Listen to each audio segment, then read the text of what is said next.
Good evening and welcome, commissioners, applicants, and interested parties to the July 14th, 2025 meeting of the Cohasset Conservation Commission. My name is Chris McIntyre. I'm the chair of the Cohasset Conservation Commission, and I'll be running tonight's meeting as we uphold the Massachusetts Wetlands Protection Act, Chapter 260 of the Cohasset bylaws governing wetlands protection, and Chapter 263 of the Cohasset bylaws governing stormwater management. The Conservation Commission meeting is now open and in session is being held on Zoom. If you have any questions for the commission, please use the Q&A feature of Zoom. Please include your name and address to be recognized. When called, please keep your comments to 3 minutes. Present this evening on behalf of the Conservation Commission is the town's conservation agent, Charlotte Pechtel, as well as the town administrator, Melinda Wall. I will now take a roll call vote of commissioners. Please respond by repeating your name and saying present. Steve Magnell. Present. Tom Bell. Tom Bell, present. Kathy Berrigan. Kathy Berrigan, present. Sanji Fernando. Sanji Fernando, present. And Chris McIntyre, present. We have a quorum for this evening. Our first hearing for tonight is RDA 25-08 for non-native snail scientific research and installation of fenced posts with anchors within the intertidal zone at 401 Jerusalem Road. Oh, sorry, Mr. Chair. Do we want to do the minutes first? I don't see the applicant in the audience yet, but I can try to message him. So while we wait, did you want to do the 3 sets of minutes? Sorry, I didn't have those on the agenda. That's okay. Yeah, it's sorry, there's 3 sets, one from May 1st, 2025, and then 2 other older ones from 2022. Sure, let me just pull them up. Yep.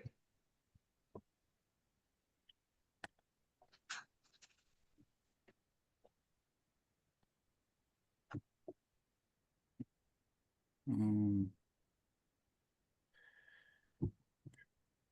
don't have them on the agenda that I have a copy Oh. of. This is for June. Oh. Uh-oh. This is Thursday, June 26th, 2025. Uh-oh. The whole script is off. Got the wrong agenda up there. Yeah. Sorry about that. Could you just read them off for us, Charlotte? Sure, yeah. So the first set was May 1st, 2025, and you guys were all here. Okay. I'll take a does anyone have any questions or comments on the minutes? No. Okay. Then I'll take a vote. All in favor of passing the minutes for, sorry, what was it? June? Sorry, May 1st, 2025. Okay. All in favor of passing the May 1st, 2025 minutes, say aye. Aye. Aye. Aye. Okay. Next up, Charlotte, what was the next one? The next set is October 6th, 2022, and everybody, I think, except Steve was here. This was a meeting that had to get, this is when we had that outage of Civic Plus, where the agenda disappeared, and we had to cancel the meeting because the agenda wasn't publicly available anymore. There was like a nationwide outage, if anyone remembers that meeting. Okay. It was a while ago. It's sure. a very brief set of minutes, I think, so. Thank you. All in favor of passing the October 6th, 2022 minutes, say aye. Aye. Aye. Aye. And what was the last one? The last one is November 17th, 2022. And sorry, can you just make a motion for that too? Yeah. I'll make a motion to pass the October 6th, 2022 and November, sorry, what? Was it? November 17th, 17th, 2022. 2022 meeting minutes. All in favor? Aye. Or do I have a second? Aye. Sorry about that. Oh, second. Thank you. All in favor? Aye. Aye. Great. Thank you.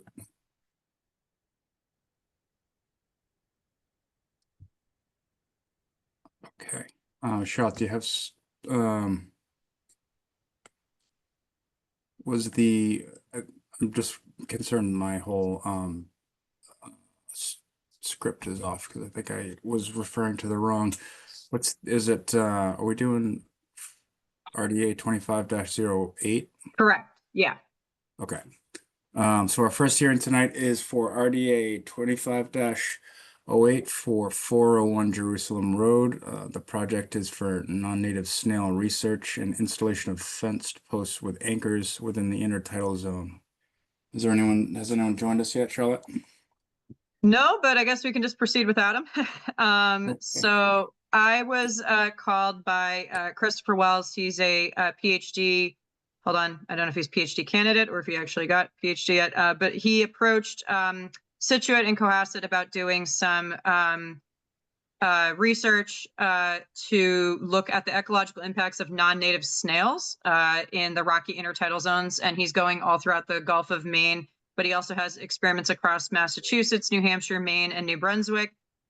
He's looking at varying snail densities, influence animal populations, algal productivity, and community structure.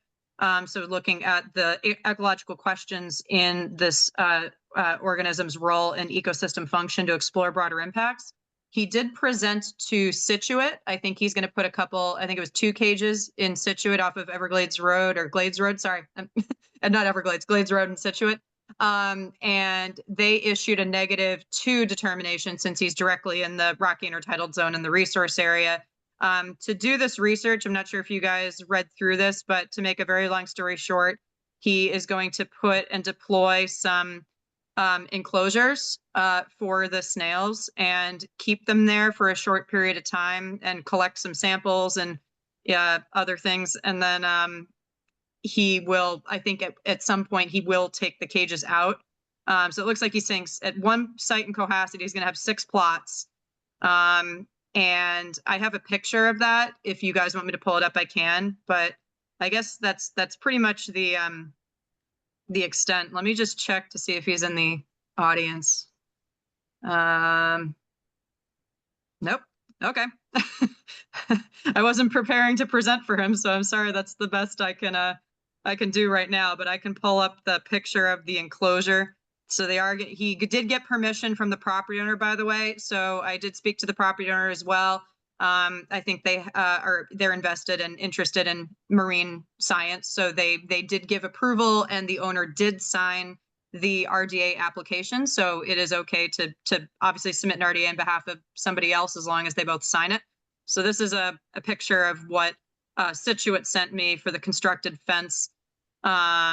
And the copper barrier on top apparently is the snails don't cross it, which is interesting.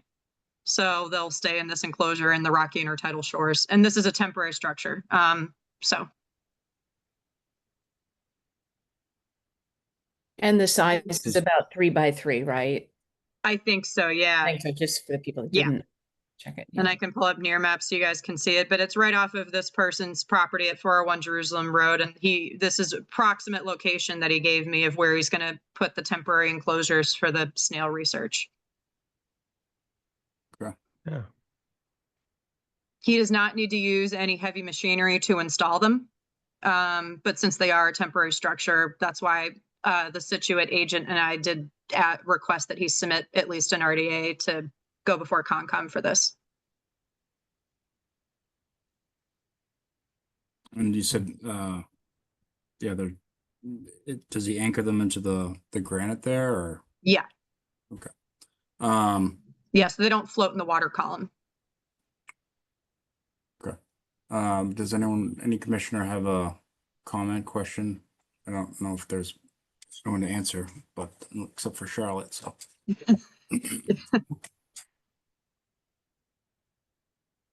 I have a question.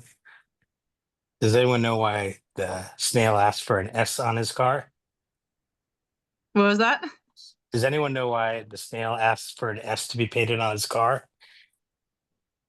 Because he wanted people to see him drive around and say, look at that S car go. LOL. Very good. For a split second, I was like, is that a serious question? Good. I love that. I couldn't help myself, sorry. Nope, I love that.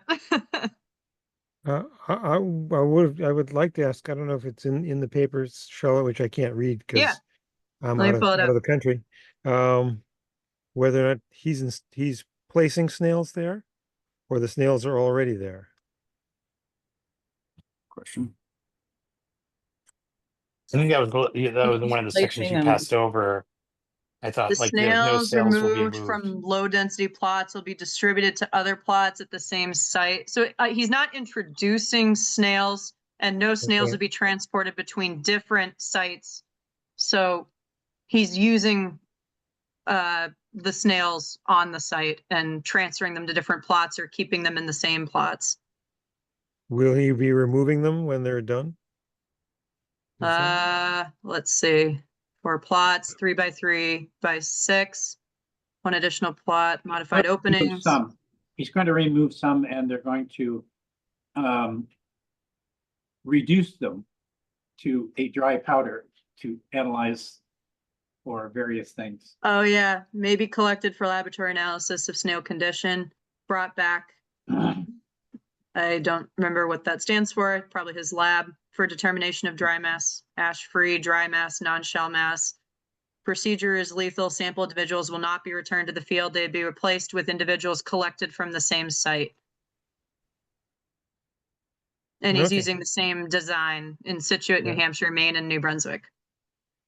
Okay. Does that mean New Brunswick, the Canadian province? Because I don't think there's a New Brunswick in Maine. I know there's Yeah, a Gulf of Maine. Yeah, so he's Yeah. doing this research all throughout Gulf of Maine. Okay, so yeah. He's it's a Bowdoin University, or Bowdoin College, excuse me. And the proposed dates of collection are between June of this year, sorry, I know we're in July now, and June of 2027. So these are not permanent enclosures that'll be here. So after the, time period's over, he's going to take them out. Okay. Just gonna check and see if he joined us.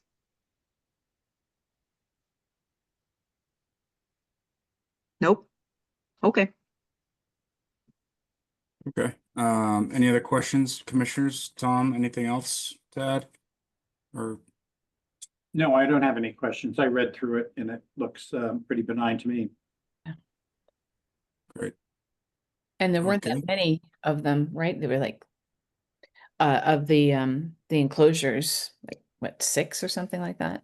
I think it was Not massive, or 3 or 6, I forgot. 6 experimental plots.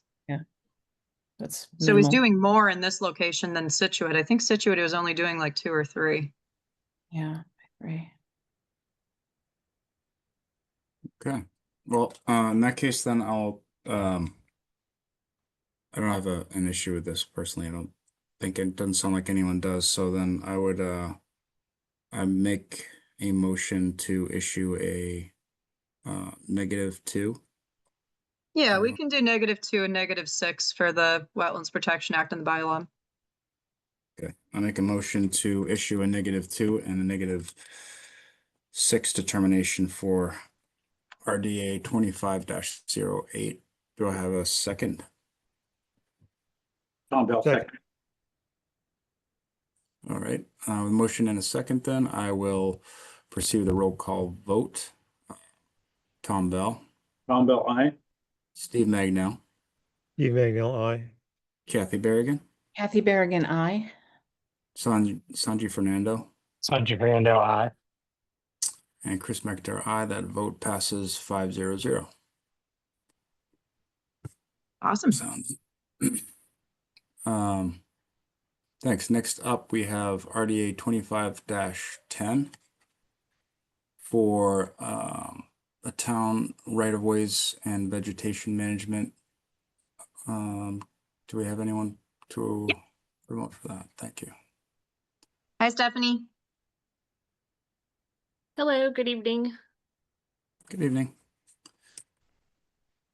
And I think Chris cannot make it. So I guess, would you like to get started, Stephanie? And can you introduce yourself for the record as well, please?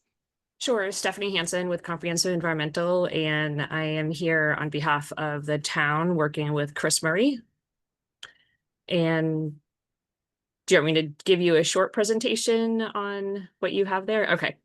So we've submitted an RDA for a Mass Department of Agricultural Resources Vegetation Management Plan. The town would like to apply select herbicide along several streets in order to address poison ivy. In order to do that, MDR requires a 5-year vegetation management plan reviewed and approved by them, as well as a 1-year yearly operational plan. They require an RDA be submitted for their 5-year vegetation management plan, but I've also included the 1-year operational plan as well, just for your own information. So currently both have been reviewed and accepted by MDR, and we're awaiting final MDR signature on both of those documents.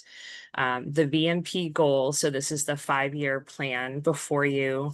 There are 3 goals of the plan: to manage target vegetation, in this case mainly poison ivy, while protecting sensitive areas in the environment. Also to reduce the amount and frequency of herbicide applied over time by the town. And finally, to make sure that application activities are conducive to safety and they're applied effectively per the regulations. So target vegetation outlined in the 5-year plan, like I said, the town is right now is targeting poison ivy, but there are 4 different categories of target vegetation, including hazard vegetation. And these are plants that can impede movement, obscure signs, or create public safety issues. Noxious vegetation, an example of that would be poison ivy. Detrimental vegetation, which compromises infrastructure, as well as invasive vegetation. And examples could include Japanese knotweed or Phragmites.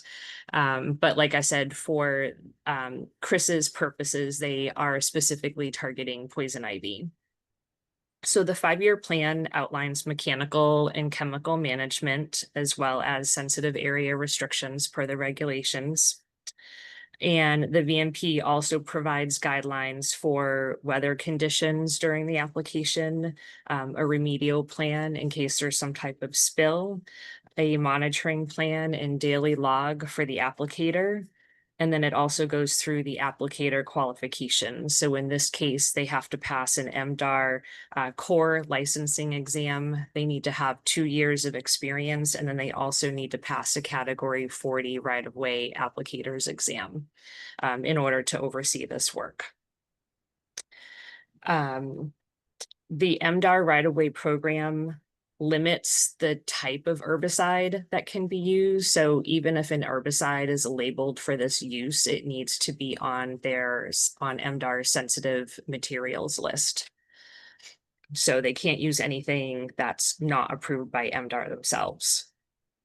Both the VMP and YOP went through a 45-day public comment period. Additionally, the VMP is independently reviewed by the State Right-of-Way Commission, who provides comments. The commission is made up of 8 representatives, including Mass DEP, Mass DCR, Mass DOT, UMass Extension, the Mass Railroad Association, an environmental representative, a utility representative, as well as an applicator representative. So once the plan is approved, there's a public notification process, and this includes a 21-day written notification to MDR, the local Board of Health, the local public water supplier or water superintendent, the Board of Selectmen or town manager, as well as the Conservation Commission. And there's also a requirement for a 48-hour newspaper notice.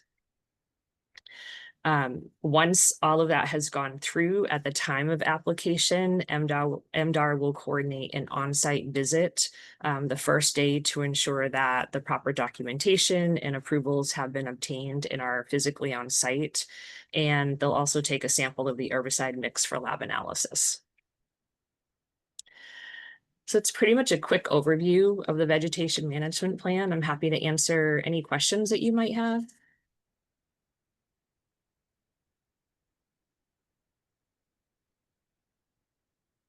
So the target species or the target is poison ivy?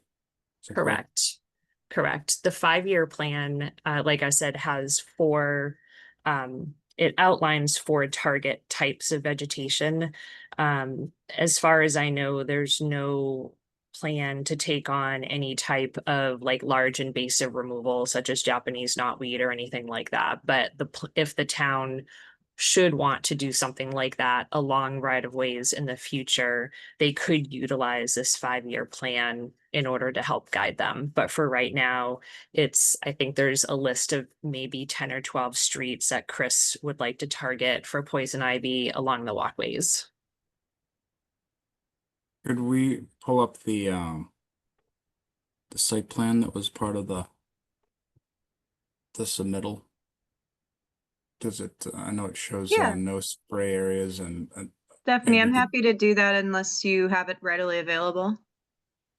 Yeah, if you have it, that'd be great. Okay. So I can go down to the key, but the zone 1 in double blue hatch is a no spray zone Mhm. here.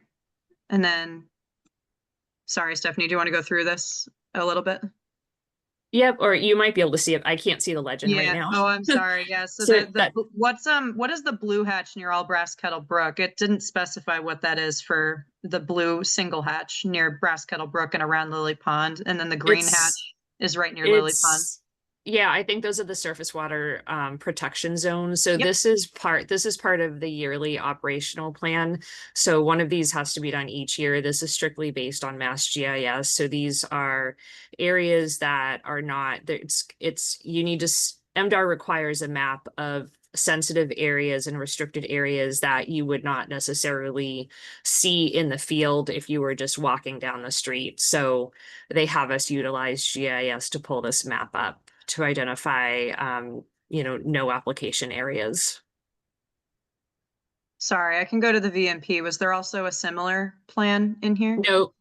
So No. there's only a map. Only a map here. Okay. In the yearly operational plan, yeah. And I should preface this by saying that both of the plans follow MDR regulations, closely. So there's no map with the 5-year plan, only because that could change year to year. Yeah. So they require, so that you're seeing the 5-year plan, that's what the RDA was submitted for, but there's an Mhm. additional yearly plan that needs to go before MDR, and that map is updated each year. The sensitive area restrictions are basically taken directly out of their regulations. Yeah, so and this table yeah. 1 does pair with the map here. Sorry to interrupt you. No, Just that's want to okay. get, yeah. Yeah, I was just gonna say that's, those are updated as the regulations are updated, which it hasn't been for some time, so. Mhm. So the locations or the right of ways where this the herbicides would be applied or to be determined at this point, or what he doesn't have on the plan those 5 streets or those 5 right of ways that you kind of alluded to? Nope, he's provided just a list of streets to Charlotte for now. I can pull those up. Okay, thank you.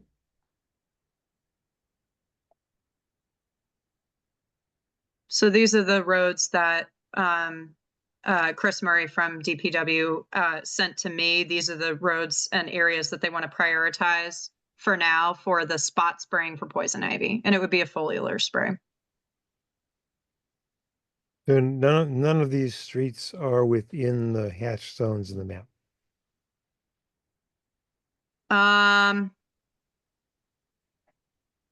I would have to Sorry. double check that. I can't say that they are or they aren't, but they will need to be cross-checked with the map that was provided. Mhm. And if it does go through any of the no spray areas, then they will need to, to stop at that point and then restart after they get out of the no spray areas.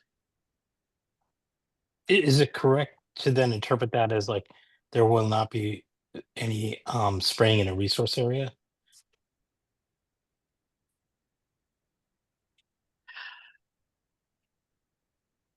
I'm not going to say that that's completely true, because there, it might go through, it's not going to go through, for example, BBW, but there's potentially other resources that it could go through. At And that's least something, for Beechwood Street, there will be some overlap with Riverfront.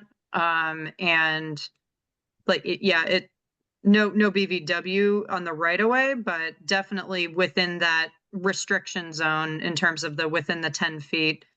I didn't see any on Forest Ave. But yeah, this area, there's a wetland behind the post office, but if they're just spraying along the road, that should be okay. South Main Street to Shaw's. So it's not the lower half of Beechwood that's closer to Doan that has more wetlands. This one has less wetlands, except maybe closer to the train tracks.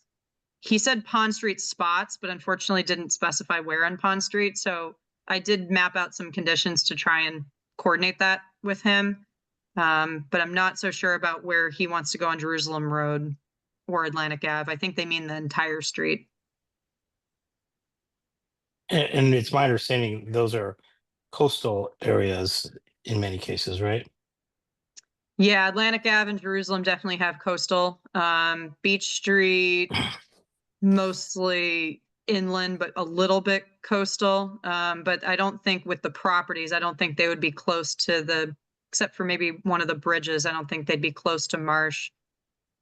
Beechwood Street, South Main to Shaw's, there's a few areas near the train tracks.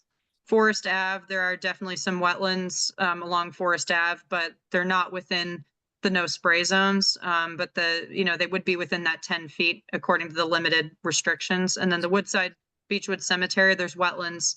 Trying to think in the northeastern area, but for most of the cemetery, it's outside of wetlands jurisdiction. So yeah, I think the ones closest to the resource areas in terms of spraying would probably be areas of Atlantic, Jerusalem, Pond Street, maybe Beechwood, and then maybe Beach Street. I think and you mentioned resource areas, so I'm sorry, I hesitated because it could be land subject to flooding as well. Yeah. I wouldn't know that, so that's why I sort of Yeah, hesitated you'd there. most likely be within land subject to coastal storm flowage on Atlantic and Jerusalem in certain portions, possibly on Beach Street. On these other areas, you're probably away from bordering land subject to flooding. So yeah, I would say it's definitely the first three with the coastal floodplain areas. And then Beechwood, I don't think you're near riverfront at that portion of Beechwood, but you may be near some intermittent streams and vernal pools on that part of Beechwood. But luckily, this isn't the Erin River section.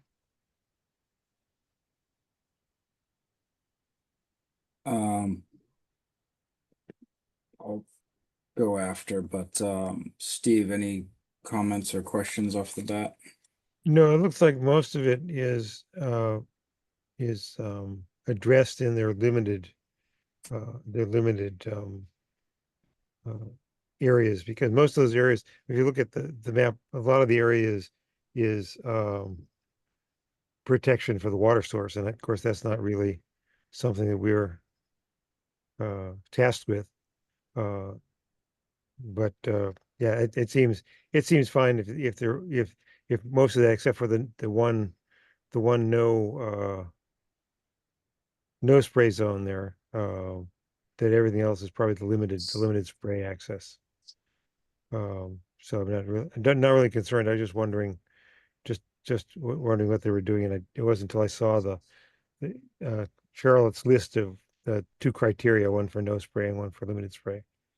So it's fine with me. It's limited because most of the stuff is the limited spray access area, basically. I was concerned about the Beechwood Street stuff because that obviously went directly through those areas, and as does Pond Street. At least Pond Street on the south side of 3A, but that wasn't really addressed. I'm fine. Thank you. Well,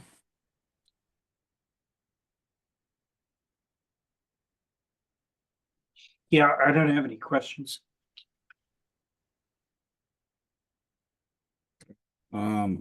Kathy?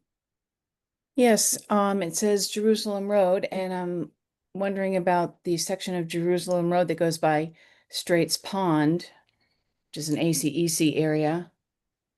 And the road is right there next to the whole pond. Mm-hmm. Just, I'm have concern sure about it, yeah, I'm sure if that's an area that you would like Chris to stay out of, we can certainly mark that on the map and make sure that the herbicide is not included in that area. Okay, if the other commissioners, think that's warranted. I do, but I agree, Kathy, that it's really close to the pond. really close. There is a lot of poison ivy there, I know that too, yeah, but there's no sidewalk. Or exactly. over most of the area where there's poison ivy, there's no sidewalk. Yeah, that's right. I would say on the south side of Jerusalem Road there, that'd be fine.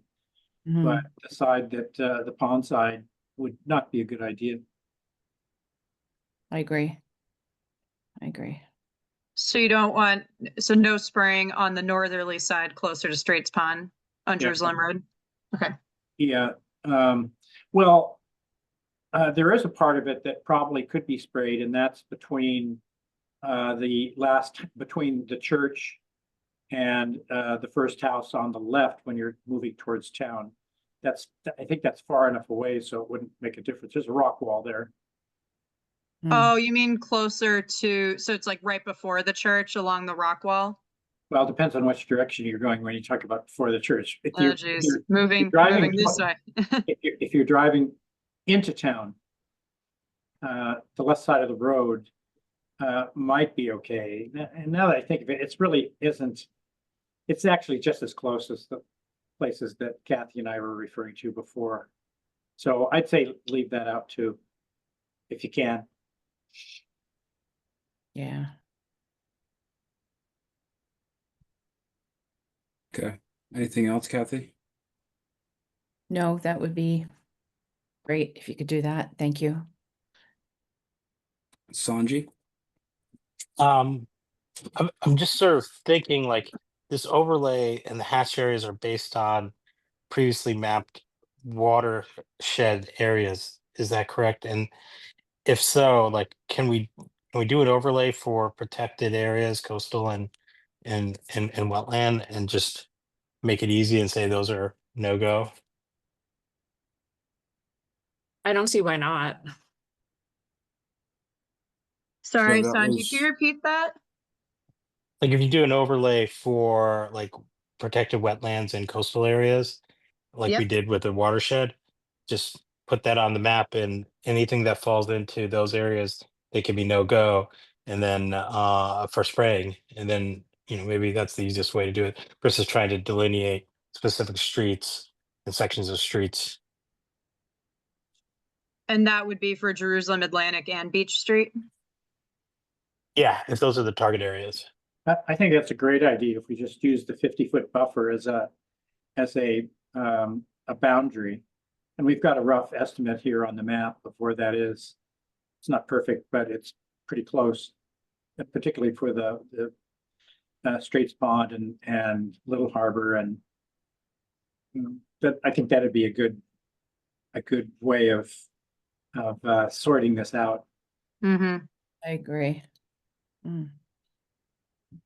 So basically just kind of look at the overlap with the coastal, especially resource areas, and just establish some no spray zones in along those streets that Chris has proposed. If you turn off the property thing, it becomes much clearer, Charlotte. Yeah. And just show the 50-foot buffer, Okay. and even turn off the 100. Yep. And so you should be able to use that and get a pretty Okay. good notion of where we wouldn't like them to spray. Okay. So that means if you're outside of 50, if you're 50 feet away from a water resource, then you're fine. If you're closer than 50 feet, you aren't. Okay. And sorry, that's water, like a water resource like coastal, or is that any wetland area? Certainly the wetland areas. Yeah. I don't know that it makes so much difference when you're talking about the open bay. Okay. Let's keep in mind that this is an RDA, so Yeah, right. um understanding we can condition it, I suppose, but I think I think our first decision is, are we comfortable kind of issuing a negative for something like this and having DPW perhaps work with Charlotte to, you know, determine based on our conditions. I don't think we can set conditions because we don't, they're You exempt can. from this. Yeah, Oh, can we? yep, for only for -3 determinations, so they would definitely be within buffer zone, possible resource area, but under the Wetlands Protection Act, I can pull up the references. This is normally considered an exempt activity in the buffer zones. And then, you know, as Stephanie mentioned, there's a process to go through with MDR. So as long as you follow the performance standards in the act and through the procedures with MDR, usually these VMP plans can be approved through an RDA with the, you know, obviously towns. I don't know if you guys saw them in OneDrive, but Stephanie provided a few examples from various towns. Some towns did a few conditions, some towns did 15 conditions. I tried to put together a list of trying to, you know, find the common conditions in all of them. But we can definitely add these conditions that you guys have just discussed. If Stephanie and DPW are good with that, I can just work with Chris and his team on an annual basis to, you know, when they're going to spray, just to, you know, stay out of certain areas on these portions of the road that are near the, you know, within the 50-foot buffer. And Sure. it seems like the simplest one then is just use the 50-foot buffer for wherever it exists. Mm-hmm. And So, yeah. yeah, and you may want to add other conditions, but that's Mhm. really a straightforward one that I think we should adopt.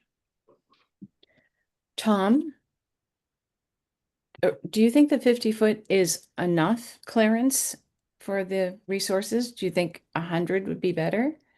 Well, we've heard over and over again from people that are using at least glyphosate that it deteriorates quickly in water. That it really, it's not so much of an issue. So I don't know. I think probably that's good enough. Okay. What about the other, was glyphosate the active ingredient in all three of the I think it said it was. I didn't see another. There's another one, what is it called? Triclopyr? Triclopyr? Yeah, no, I don't know whether that one is, and they use that on woody vegetation. So I don't think they'd be using that on necessarily poison ivy, but maybe. Stephanie, do you know off the top of your head if triclopyr is on the MDR approved list of herbicides? Glyphosate is, I just don't know about triclopyr. I can look it up too. I just wasn't sure if you knew. I don't know offhand, but what they have listed in their yearly operational plan, which is what has been reviewed by MDR this year, are three options for glyphosate, and that's all that Chris had on that list. Oh, okay. But I can check really quick on their sensitive materials list and let you know if, you know, if that's a preference, then when we go through the yearly operational plan, you know, if they go through this next year, we could look into that. But generally with the poison ivy, they'll go with a glyphosate based product. Yeah, that's the only active ingredient on the proposed herbicides is glyphosate. Yeah. So, okay. So, Charlotte, you said you drafted some conditions. Do you want to? Yep. Pull those up. Not the ones we just talked about, but I can pull up the ones that I had so far. I can get back to the determination in a bit because there are multiple ways to do this, but the main one that I was kind of referencing is the 310 CMR 10.033 and 10.053. These are the provisions in the Wetlands Protection Act for vegetation management plans through like, you know, MDR and road management and things like that. So the towns that issued negative determinations, they did list -5. I would, you know, argue we kind of have to do a little bit, you know, because the work is in the resource area, partially in terms of any floodplain areas. And then it's in buffer zones, obviously. And then, of course, the bylaw. Some towns did not, by the way, some towns did not approve the wetland delineations, which are obviously mapped through Mass Mapper. So I don't know how the commission stands on that in terms of like, I think it was either Hopkinton or one other town that you guys have seen with your examples in OneDrive that they did not approve the wetland boundaries, but they did approve the plan under -5 with conditions. And so these are the conditions that I was kind of drafting, and I can add the ones that we just talked about, but this determination contingent upon MDR approval of the YOP, copy of the YOP and finalized VMP approved by MDR shall be submitted to the commission prior to implementation. And as Stephanie mentioned, the MDR has approved these, they're just waiting on the final document. No trees are allowed to be removed or treated with herbicides under this determination as part of the VMP. That also wasn't specified in either document, so just figured I'd keep it in there. Only herbicides listed in the mass.gov MDR right-of-way sensitive areas materials list shall be used. But as we mentioned, there's just glyphosate. So we're good for that for now. I can come back to this. I wasn't sure. I don't know if we need this. If they only plan to use glyphosate, maybe we don't need it.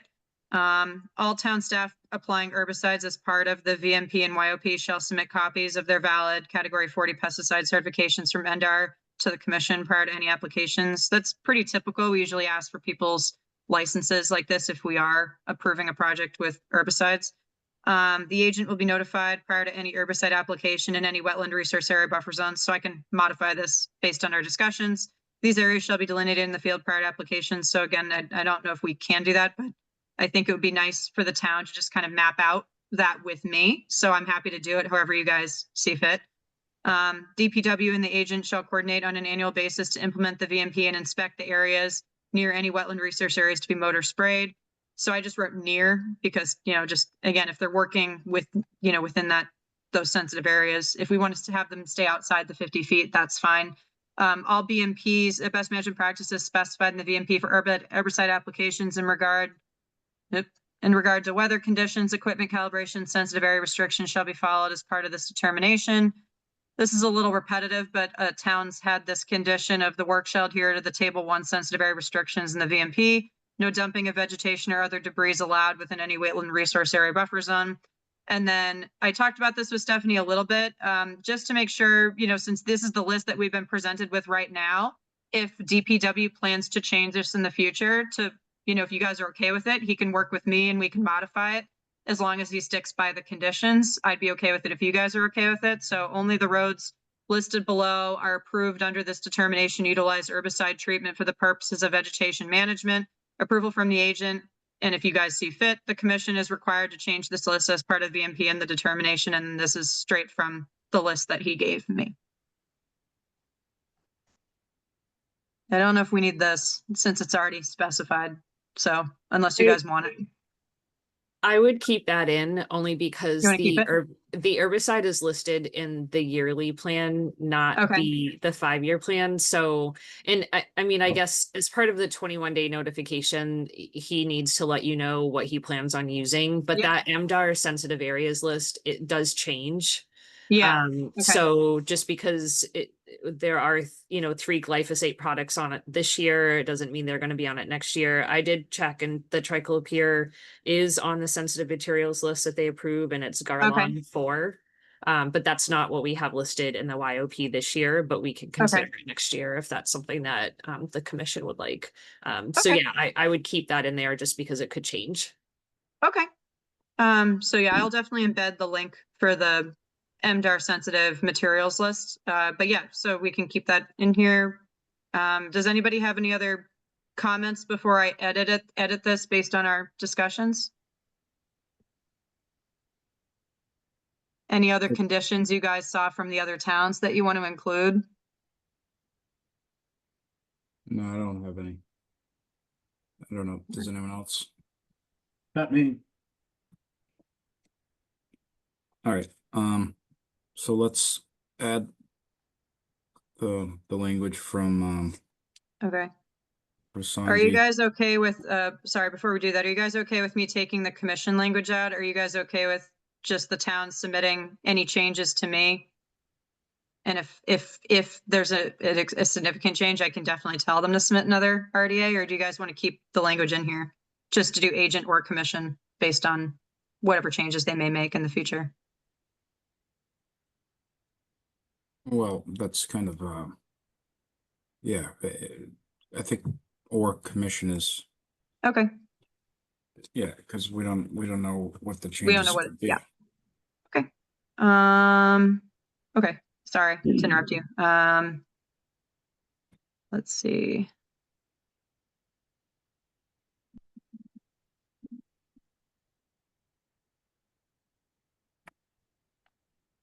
So.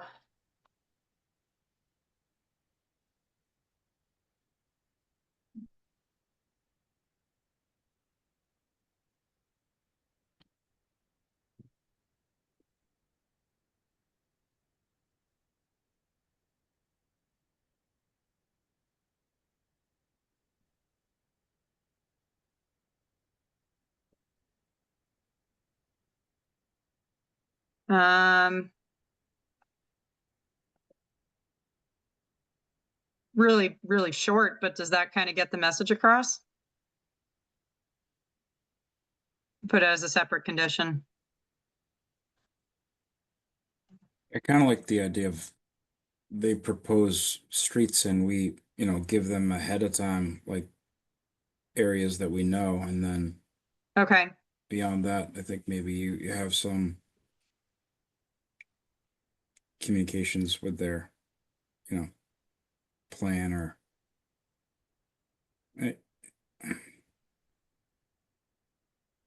yeah, I can change the definitions here.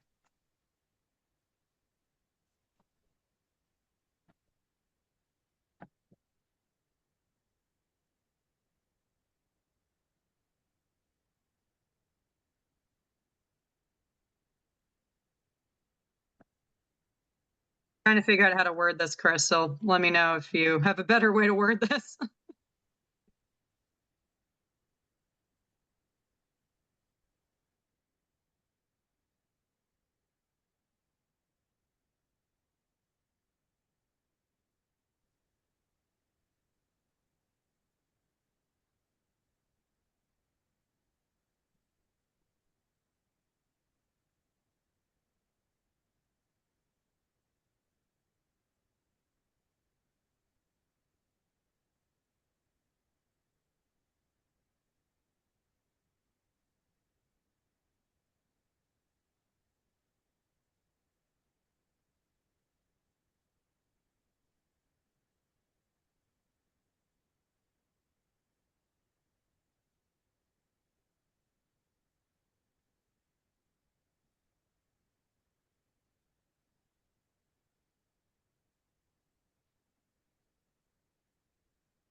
Does that sound okay, or is that too wordy? It's hard to do this on the spot. Yeah, no, thank you. Perfect. I think it looks good. You probably So- should include you probably should include a link to that near map, Yep, because those are only on your projects, so. yep. I Yeah, can I think, also, yeah. I think you word it so that, I don't know, I don't want to put more on your plate, but if they can't access it, it should just be like approved Yeah, by you, yeah.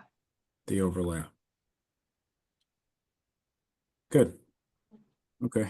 Can I ask a quick question? So we have no application within 50 feet of any wetland resource area. So does that include like land subject to flooding?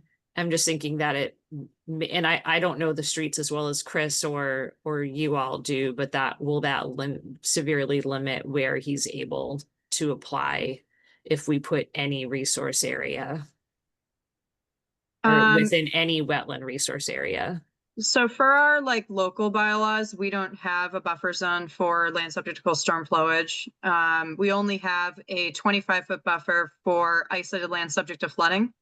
So it wouldn't be the entire floodplain would get a buffer zone.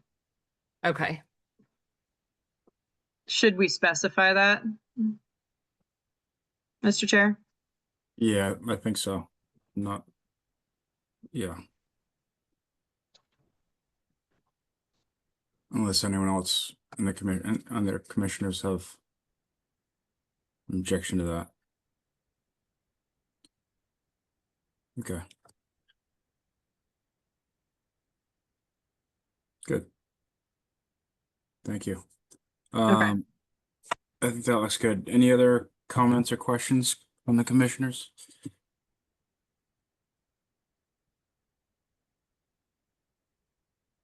Steve, did you say something? Sorry, Malcolm. You're muted. That's why I asked. Good. I think I just said no. Okay. All right. Nothing from the audience. So in that case, I'll make a motion then to.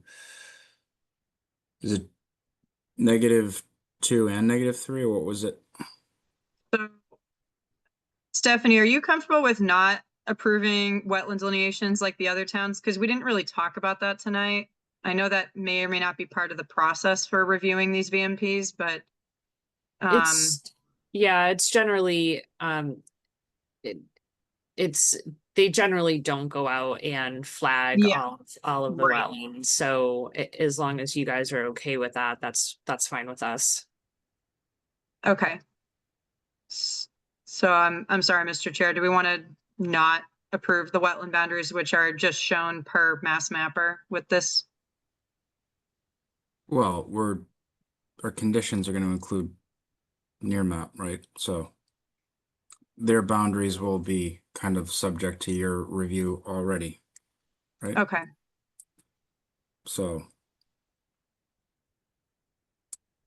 what does that mean for +2A using that? Am I well, approving it or- with the MBTA VMP, they did the same thing where they just used mass mapper. So they had to submit an RDA for us to review the wetland delineations as well. So we did confirm their boundaries as accurate only for the purposes of the right of ways, not for like all of Cohasset. But this is a different plan where obviously, you know, they're covering a much larger area than the MBTA right of ways. So I don't know. I mean, obviously I didn't, you know, I mean, other than mass mapper, I can Yeah, definitely I guess verify. I'll keep it in there because we're gonna review it and issue Okay. our own more or less with near map, right? Yeah, All right. okay, So include basically all these. okay. Sure, yeah, this is what I went through based on, I mean, every town did it slightly differently, but for the most part, the consistent one is you do want to include, if you issue a negative determination, -5 per the exemptions under the Wetlands Protection Act for this type of work. All right, so I will then make a motion to issue a +2A with a -2, -3, a -5, and a -6 determination for RDA, sorry. RDA, what was it? I actually made- 2510. RDA 25-10. Do I have a second? Berrigan second. Okay, thank you. With the motion a second, then I will take a roll call vote of commissioners. Steve Magnell, Steve Mangle, aye. Tom Bell, Tom Bell, aye. Kathy Berrigan, Kathy Berrigan, aye. Sanji Fernando, Sanjay Fernando, aye. and Chris McIntyre. Aye. That vote passes 5-0. Thank you very much. Thank you everyone for your time. Appreciate it. Thank you, Stephanie. Have a good night. Thanks, Charlotte. You too. Good night. Thank you. Thank you. Okay, next on the agenda, we have RDA 25-09 for proposed home addition and covered entry within the FEMA AE-EL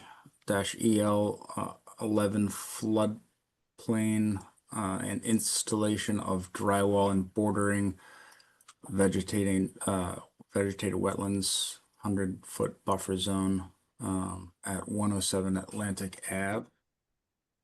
Charlotte, could you, is there anyone to promote for this one? Hey, Brendan. I do see the applicant and I see Heidi in the audience. I don't know if they wanted to join, Yeah, if you could- or if they just want to, oh, I think they're gonna chill in the audience. Oh, okay, great. That's Oh, fine. sorry, wait, hold on. She's raising her hand. Hold on. She might just have been clicking the wrong button. There we go.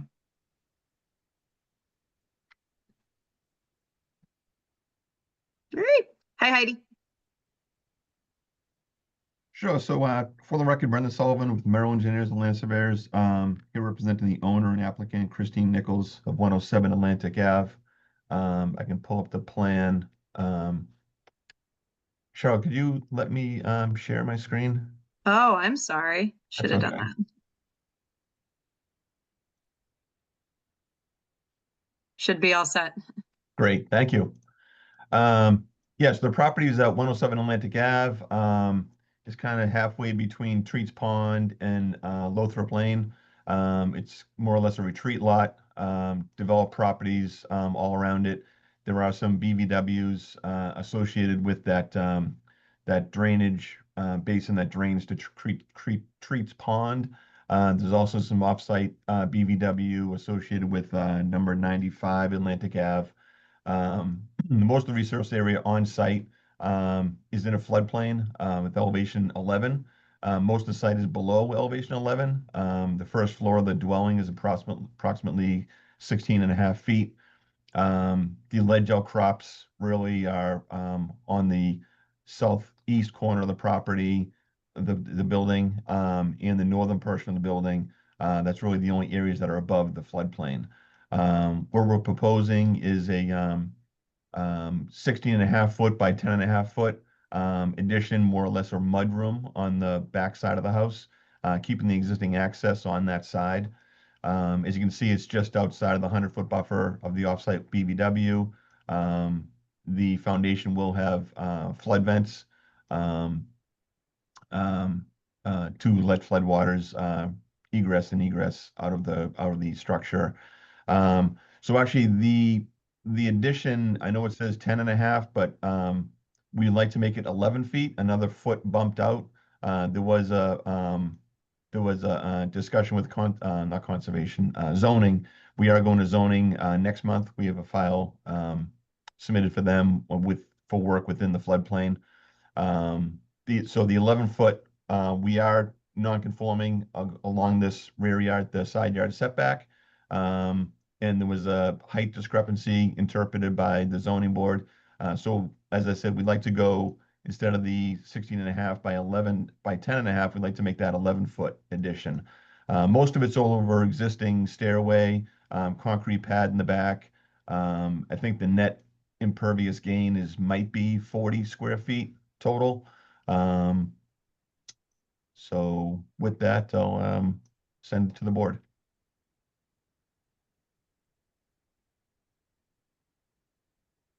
Okay, Charlotte, do you have any initial comments on this? I don't see much here.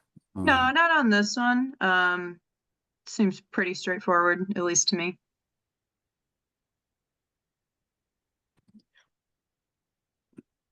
I didn't have conditions for this either, by the way, so. Okay. Steve, any comments, questions? No, I've got no comment on this one. Thank you. About Tom? Yeah, Brenda, did you guys put in any test pits there for your, those are, for the dry wells? No, we did not. We're actually probably going to move this one in the backyard. This area tends to pond and puddle quite a bit, so we were thinking actually using, there's an old septic system up in the eastern portion of the lot. We're thinking utilizing that, maybe put some of these front roof leaders that are on the front porch into that, and that will get some water infiltrated into the ground. It's as you can see, that is the highest portion of the lot, you know, elevation 10. Down in here, we're 8. It's a lower area, so this area does kind of pool and pond during some rain events. So it would be, you know, counterintuitive to put something in the ground there. So that's why we're going to try and put something on the eastern portion of the lot. Sounds good. So that anticipates my next question. Why not move it out of the 100? So I'm all for your plan here. Okay. Use that septic drain field. Good. Kathy, questions or comments? No, I don't have any. Thank you. Sanji?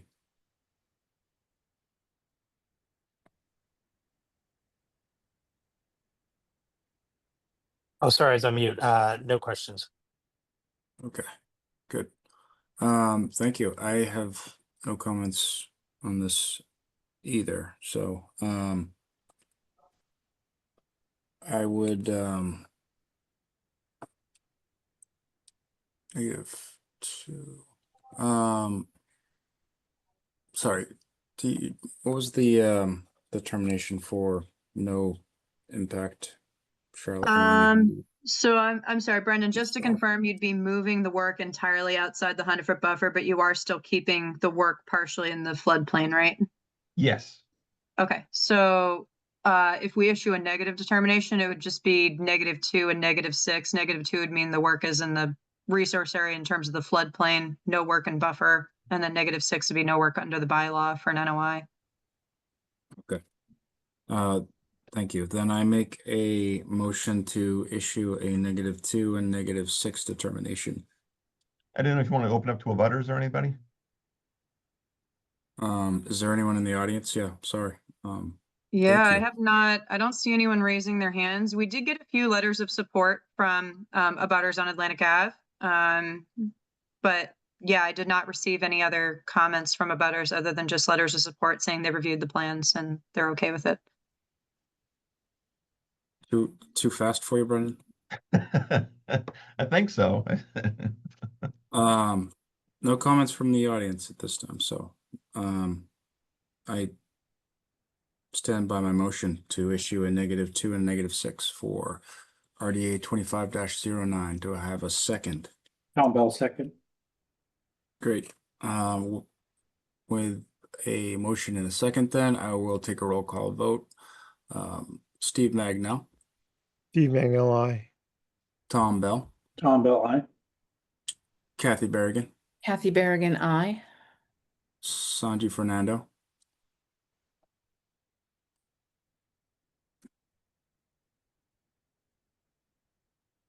Sanji muted, Sorry, I'm trying to unmute.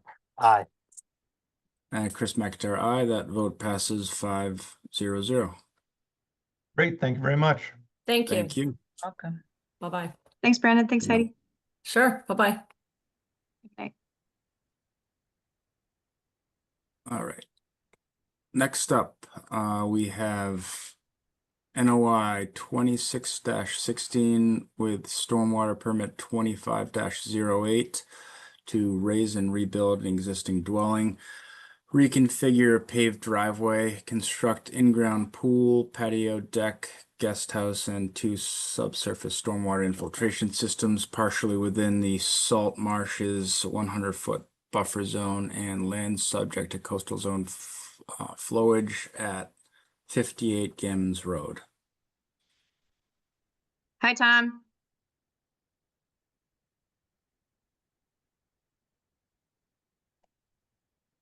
Down here, unmute. How you doing? Sorry, what happened to 561 Beechwood?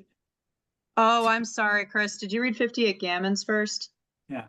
Sorry, we Oops. changed, sorry, sorry, I changed the order up on you for July 14th. I can send you the agenda, Chris. We're doing 561 Beechwood Oh. for this one. This one was a quick follow-up, so sorry, Mm, Paul. Thanks, Tom. Yeah, I had the June 26th. Sorry, up. I'm gonna send you the agenda right now. No, I had pulled that up. Oh, you to- have it? Oh, okay. From OneDrive. I was just updating my computer and was having trouble getting to OneDrive this evening. Gotcha. So I'm sorry, yeah, we have 561 Beechwood, then 58 Gammons. Apologies for that. No worries. Okay. Agenda. All right, so next up then we have NOI 25-15 to reconfigure driveway to permeable surface, permeable auto court, paver walkway, and maintain a path in the riverfront for 561 Beechwood Street. This was continued from 6/5/25. All right, sorry, Tom, now we're ready for you. So should I explain where we are? Or? Sure, do you want me to pull up your plan? Yeah, if you could, please. Okay. So this is your revised one.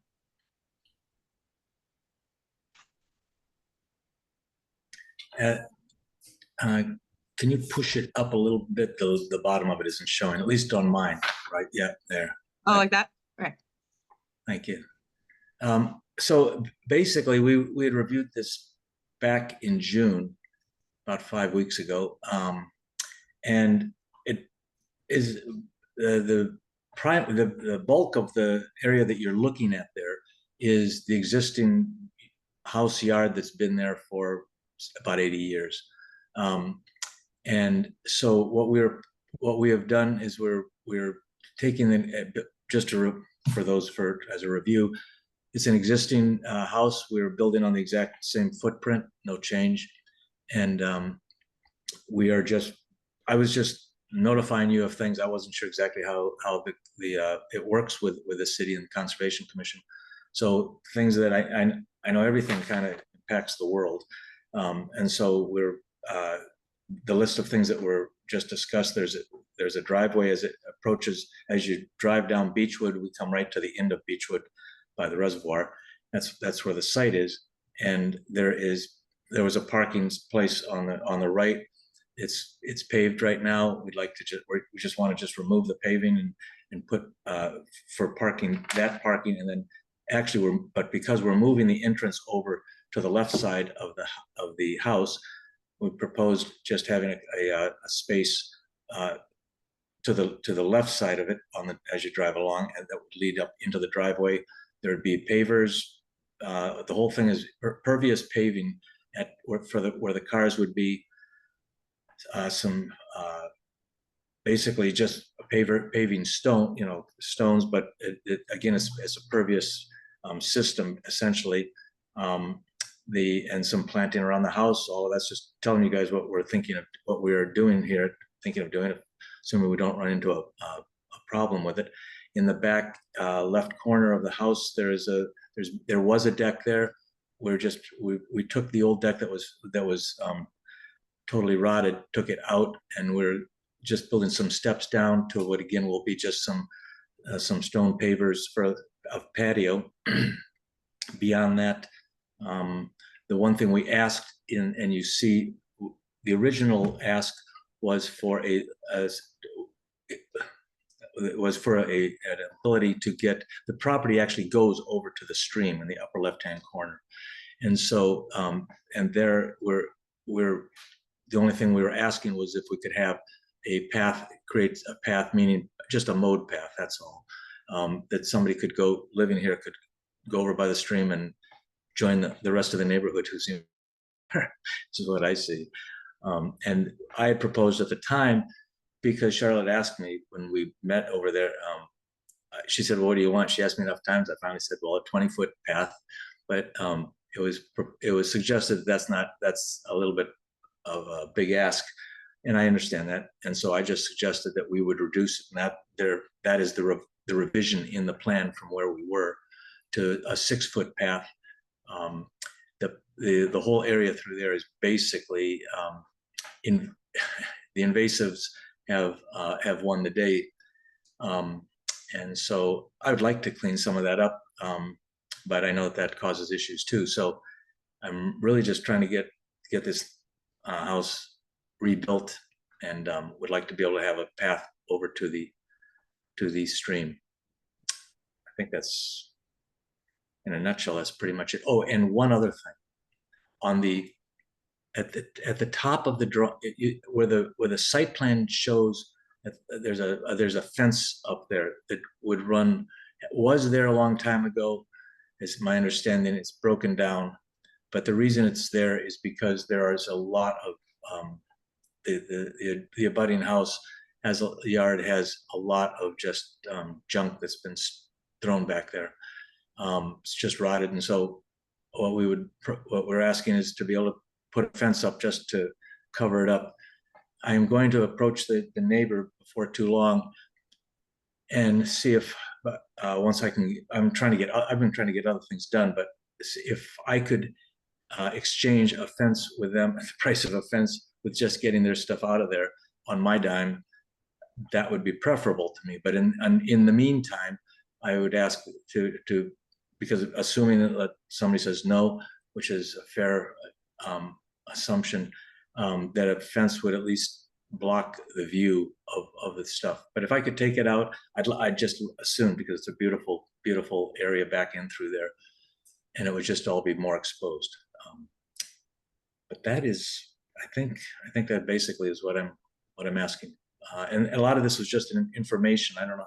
Again, the house is built on the existing over the existing footprint. And there was there's a small, and you can see it says in the middle of the house, there's a note that says a new covered entry. That was just extending out the roof a little bit just to cover the entry.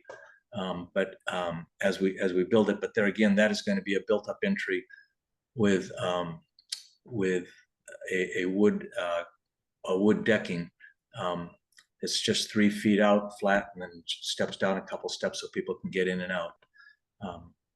And so that's all. That's the proposal here. Thank you. Sorry for skipping over you, but I don't have any comments myself. Thank you for coming back with this revised plan. Charlotte, do you have any initial comments based on last meeting and where we left this?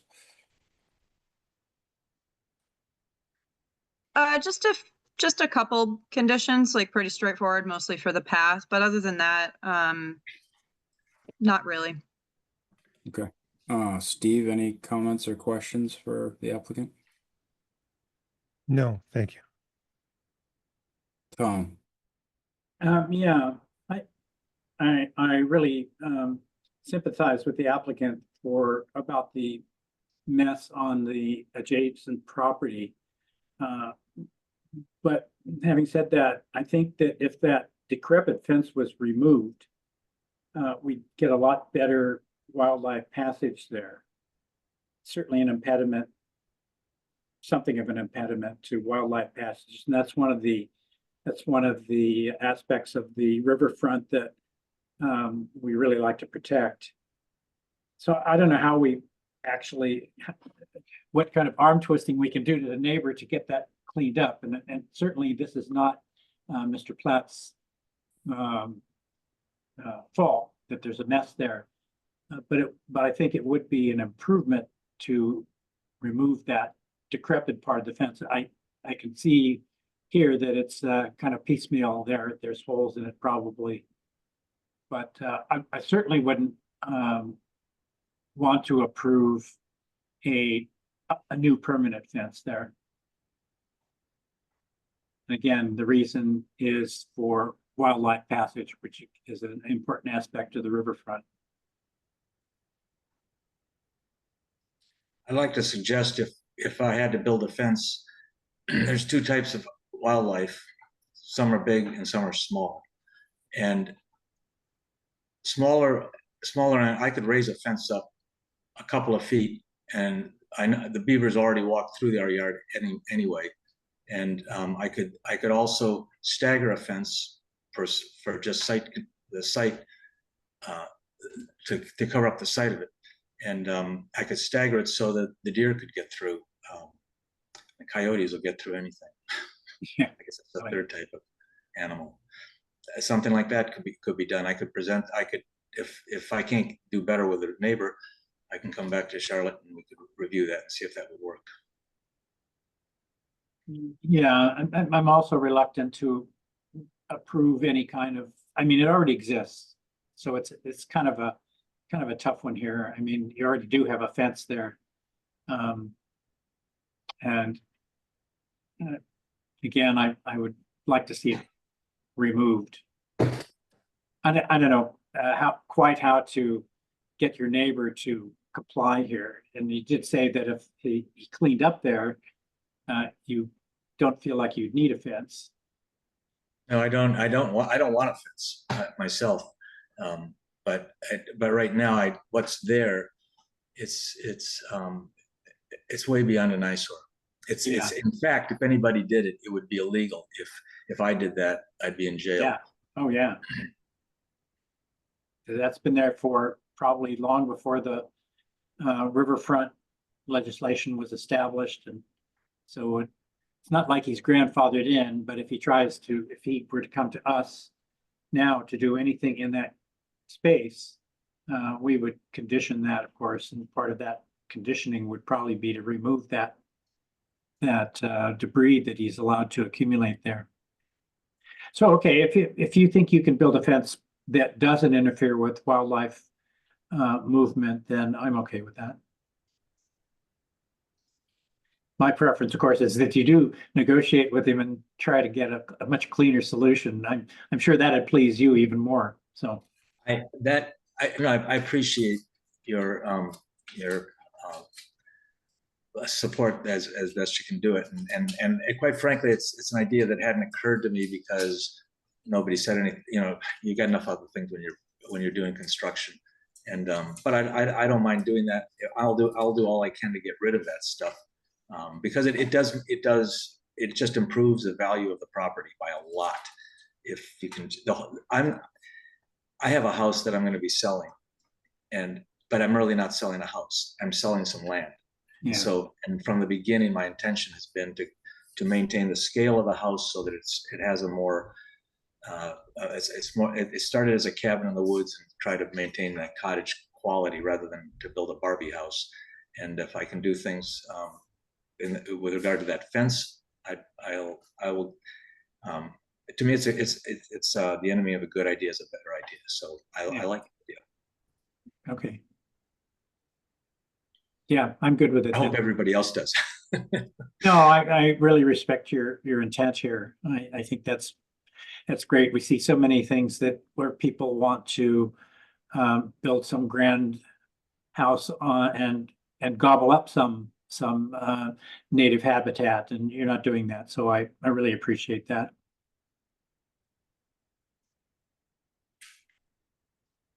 Okay, thank you, Tom. Next, Kathy, any questions or comments? I would just echo Tom Bell that I also appreciate what you are trying to do, Mr. Piet. Thanks. Thank you. Sanjay, comments, questions? No, just a comment. I agree with Kathy and Tom. Okay, good. Very well then. So I will then make a motion to approve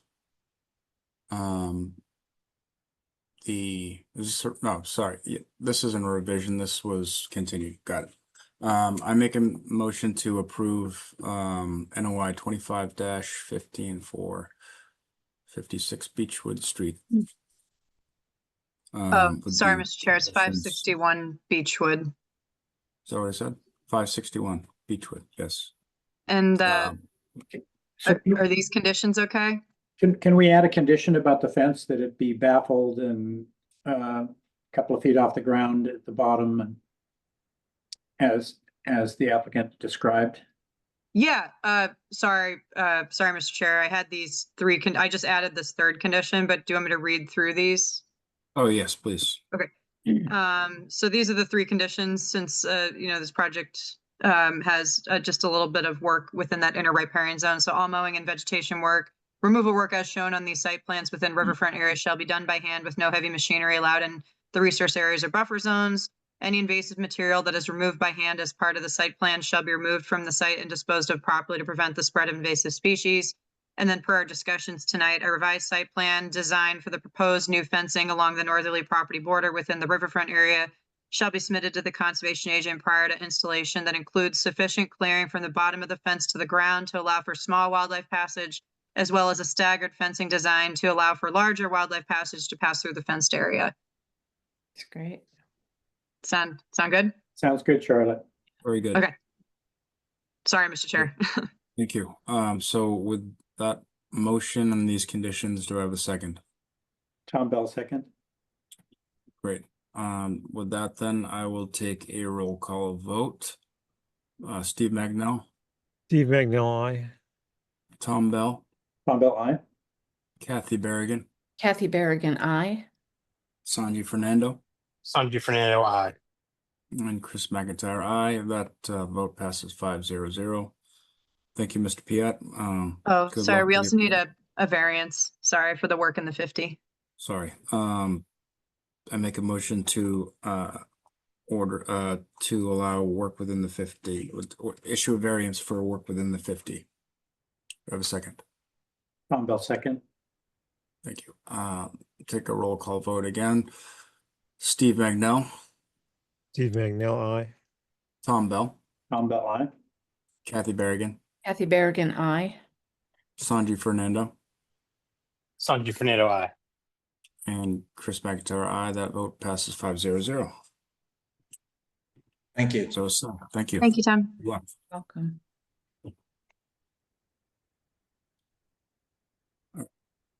Get back on track. So back to the original. This is now 58 Gammons. Next up, we have NOI 26-16 and stormwater permit 25-08 for project to raise and rebuild existing dwelling, reconfigure paved driveway, construct in-ground pool, patio deck, guest house, and 2 subsurface stormwater infiltration systems partially within the 100-foot buffer of the salt marsh and lands subject to coastal zone flowage at 58 Gammons Road. Hey, Paul. Hi, I'm Paul Seberg from Grady Consulting. Charlotte, I think the owners might be on too, Clive and Jill Standish, and as well as Yes. Heidi Condon as well, the architect. Okay. Yeah, I do see Clive and Jill. They oh, there we go. They're rejoining. Perfect. Thank you. And would you like me to share my screen? Yes, please.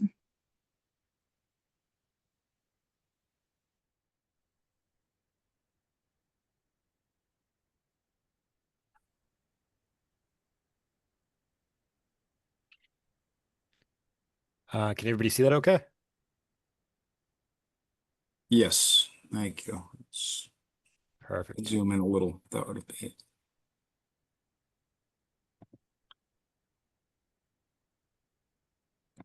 Perfect. So we're here for the notice of intent application and full stormwater review for the proposed project located at 50 Gammons Road. Here along with the property owners, Clive and Jill Standish, as well as the architect Heidi Condon from HC Designs. The site currently consists of an existing single-family dwelling shown here, paved driveways, patio. There's an existing trees and ledge outcroppings scattered throughout the site shown in light gray here. The topography of the site slopes from Gammons Road on the southerly end down to Little Harbor on the northerly side of the property. The resource areas consist of the salt pond associated with the high water line of Little Harbor, salt marsh resource area shown as this blue line here, as well as a coastal bank shown along the northeasterly side here, and a FEMA flood zone AE elevation 10, land subject to coastal storm flowage. The applicants are proposing to raise the existing single-family dwelling in order to construct a new single-family home. The project proposes a single-family house, an attached garage over here with a paved driveway entrance that loops around with 2 entrances, one here and one here on Gammons Road. There's a proposed patio located to the east in the general vicinity of an existing patio.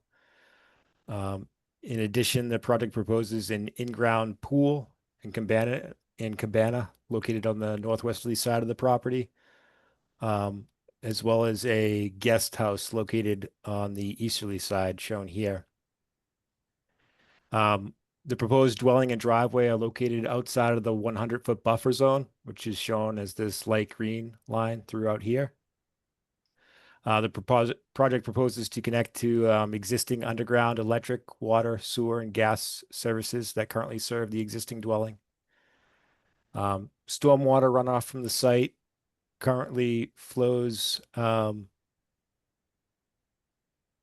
the driveways and roof runoff down towards Little Harbor, which slopes down this direction here. We are proposing a stormwater management system for the proposed dwelling located in the rear of the property to reduce the peak flows from post-development conditions. We've done test holes in the area of the stormwater management system and confirmed soil types, groundwater elevation, and areas of ledge. In addition, the project proposes a 2,159 square feet of native plantings along the easterly side of the site and along the top of bank here. In this area where the existing roadway is in close proximity to the wetland resource area, and there's a limited buffer. In addition, we've provided a landscape plan identifying the trees to be removed and proposed landscaping work. All work is being proposed outside of the 50-foot wetland setback with the exception of the mitigation plantings. And the silt sock erosion control barriers proposed between the proposed work and the resource areas. We received comments from Charlotte's review, and we've addressed those comments. And with that said, I'd be happy to turn it over to questions from the commission. Charlotte, what were your initial comments, and what are you? Yeah, just tell us what your initial thoughts were based on the. Sure. Yeah, so I did have some comments about just administratively the only work being proposed in the 50-foot buffer are the mitigation planting. So I did just have them submit a variance for that to include that.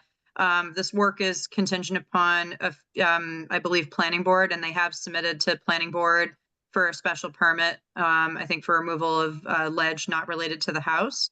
And then I did have some questions about stormwater, but since then, Paul has addressed those. And I believe, Paul, you just recently did test pits out here and you added those to the site plans. Exactly. Originally, we were trying to do a small system out front for a portion of the house and then a small system out back. Out front, we could probably get something in there, but it's just more a better system out back with the ledge that's out there. I think we'd end up probably having to relocate it out there anyways when we started construction. Yeah, and since you did reconfigure some stuff and do some test pits and move the stormwater systems, I think you said after looking through everything, you are still meeting standards 2 and 3, so you do not need to request a waiver for those? Correct. For peak rate volume and okay, runoff. We Perfect. still meet those standards. And initially we had a much larger pool area, patio area, and we've reduced that significantly by I think it was around 1,000 square feet reduction. Yeah, so those are those are most of my comments related to just it's going to other boards, had some comments for stormwater which were addressed, modified the site plans, did some test pits, submitted a variance for the work in the 50, and had some questions about the pool. As Paul mentioned, they did make it smaller and reconfigure that a bit as well.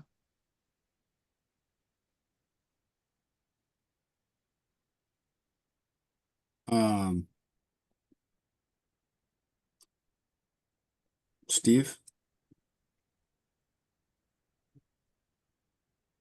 I just have a little bit of concern about building an entirely new building in the 100-foot buffer. Is that something we usually are concerned with? You're talking about the guest house, correct? Exactly. I mean, it would So certainly. that's the only structure in that zone. Mm-hmm.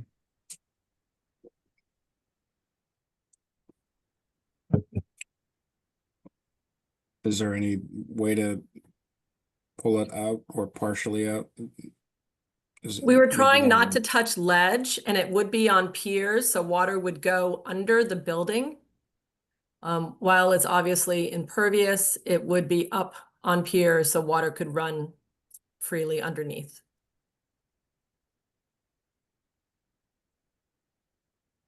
Just with our setbacks from zoning, we really can't pull it forward away from the water.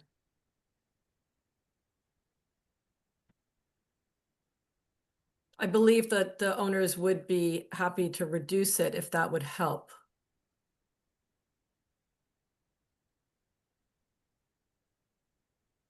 So So basically, the only thing we should 20. be in there where the pier is would be the only contact with the zone, but of course it does remove anything that was underneath it, any vegetation or that was underneath it. Yeah. The piers are because it's in the flood zone. Yes. Yeah, it's actually outside of the flood zone there. But Okay. yeah, It's between All 50 these and lines 100. and stuff are Right. hotel. it would limit disturbance to the ground, essentially. How high is it off the ground? Just curious. Paul, is that eight? I can't read the drawing. Yeah, so we have a top of foundation proposed at elevation 16.5. An existing grade along the back is roughly elevation 14 or so. Closer to 16 in the front. But we could elevate that a little bit higher too. Yeah, as we can well. definitely go higher.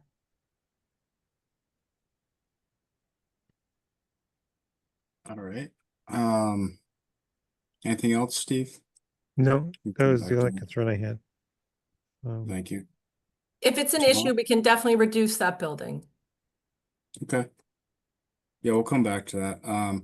Tom, anything from you? Yeah, this is a substantial encroachment when you look at the pool, the deck, the guest house, and the infiltration system in the 100-foot buffer.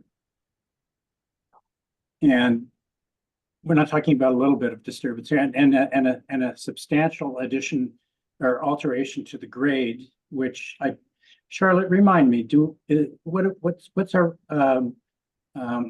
do our regulations say about fill in the 100-foot buffer? I can check with the 100-foot buffer, but I know we do for the floodplain have fill performance standards, which includes structures and fill material. So you have to make up for the flood storage, compensatory flood storage capacity. But for the buffer zone, I can double check, but nothing comes to mind immediately other than just our typical questions and, general language in our regulations do relate to if you can keep work out of the 100-foot buffer, we'd obviously want to see it done. Yeah.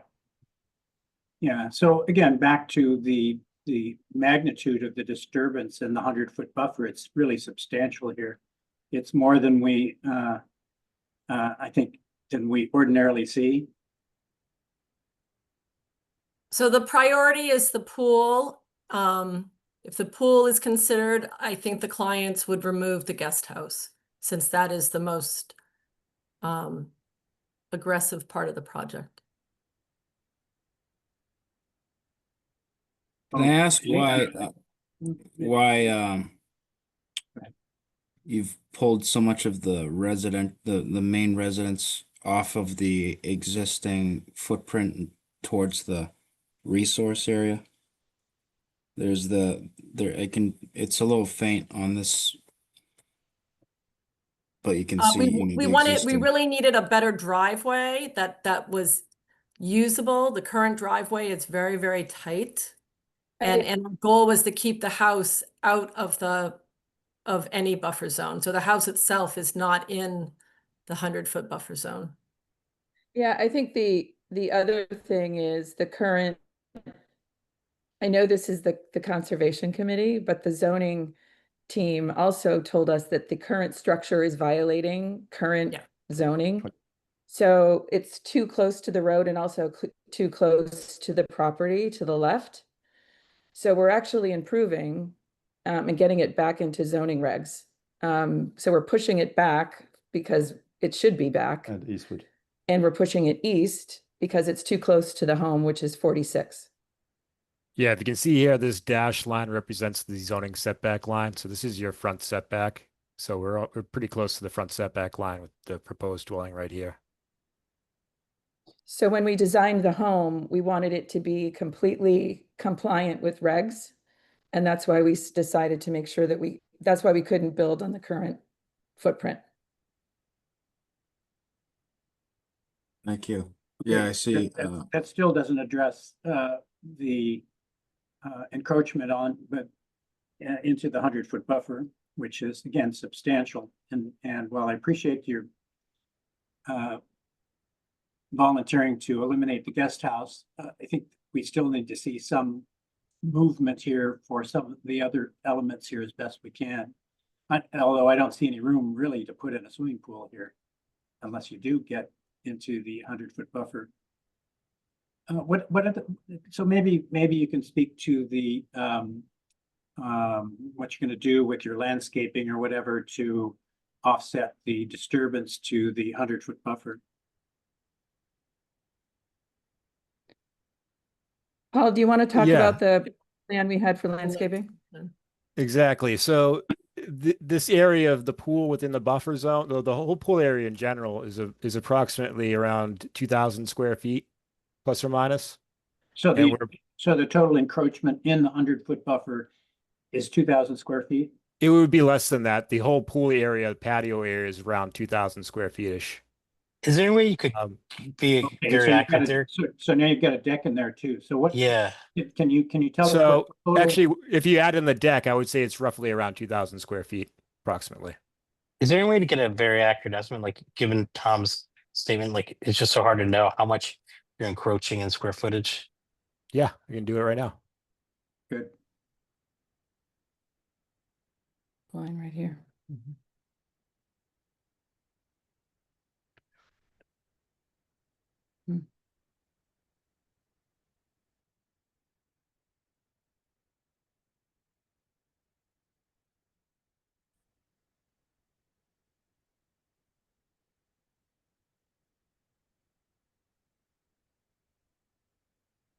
So that is 2,261 square feet.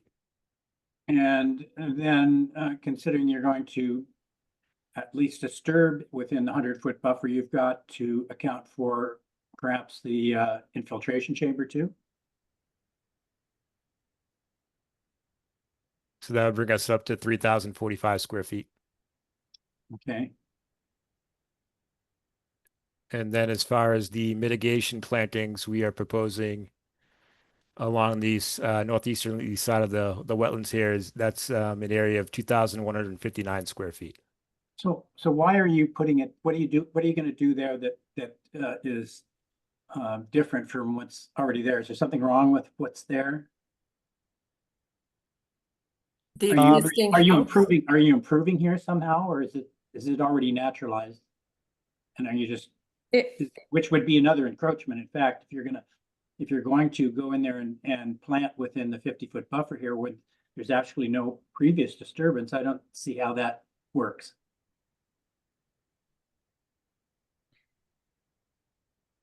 I mean, honestly, the property has been kind of neglected for the past several years. We're actually a neighbor. We live next door, and we took care of the woman that lived there for a number of years.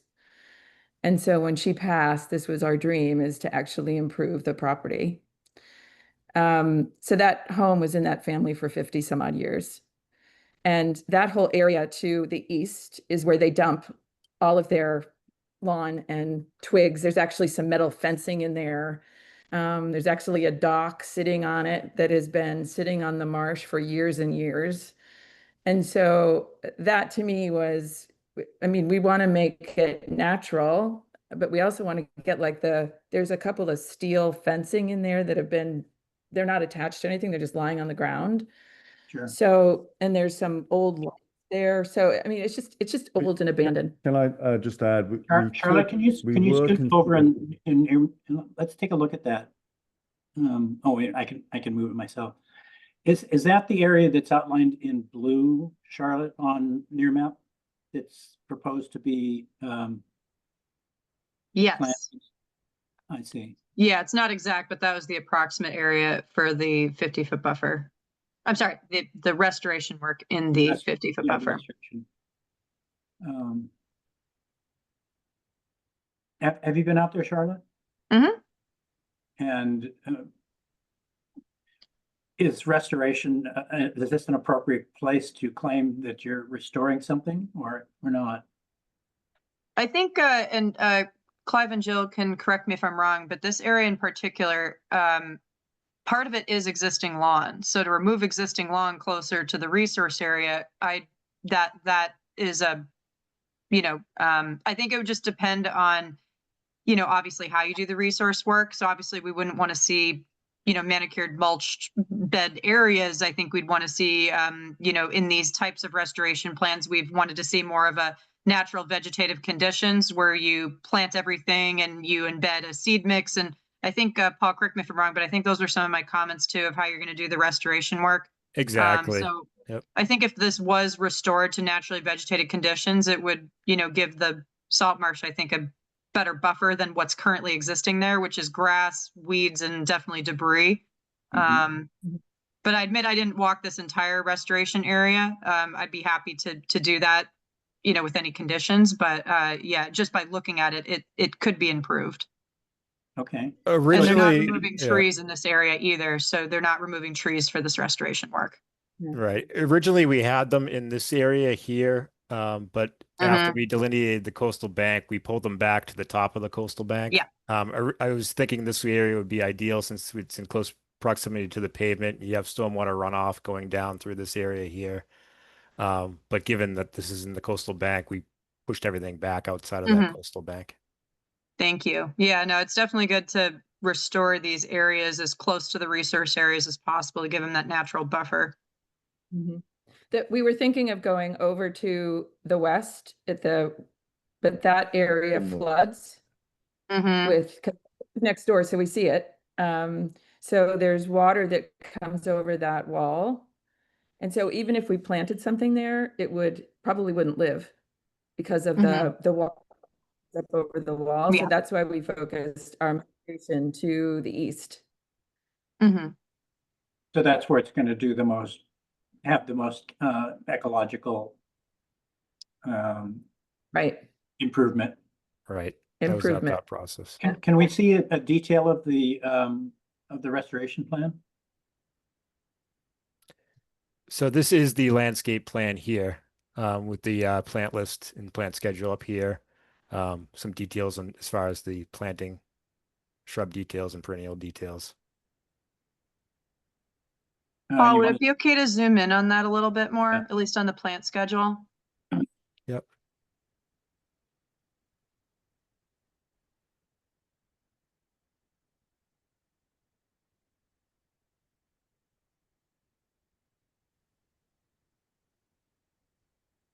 It looks pretty good. How about the trees here? Are any of them being taken out of the 100-foot buffer or the 50-foot buffer? How many trees are you removing? I don't believe we are removing any within the 100-foot buffer. Yep. Okay. With the exception of this one right here. I'm sorry. These two, 1 and 2, shown here, which are in the vicinity of the pool. What species are those and what's their caliper?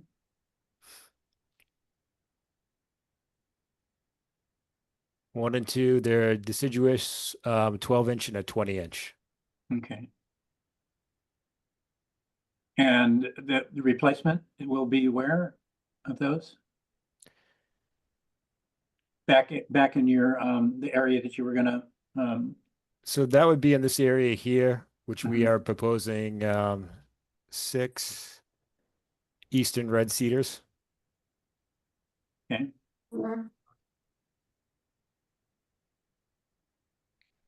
So the total area that you're going to, restore here is what? How much? How many square feet? That is 2,159 square feet. So it's about the same as what you're disturbing in the 100, pretty close. Pretty Mhm. close, with the exception of the stormwater system. Yeah, which is gonna be buried anyway, and you presumably you're gonna plant native plants over that, right? Right, and it's mitigation for the impervious coverage as well. Okay. Good.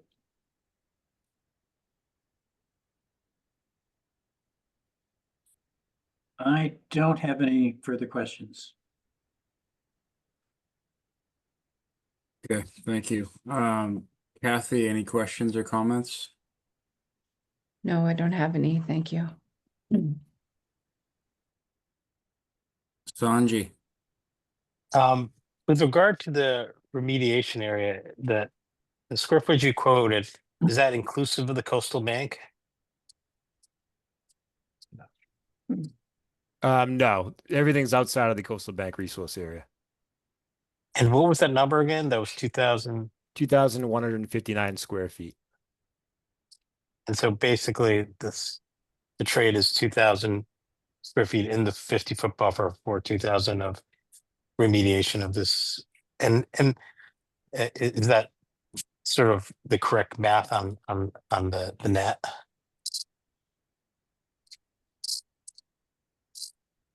You mean, Are Like you it's two- referring to the 2,000 square feet within the 100-foot buffer zone versus the 2,000 square feet of native plantings? Yeah. Yeah. Yes. And that's exclusive of the guest house, which would be another square footage, right? Correct. And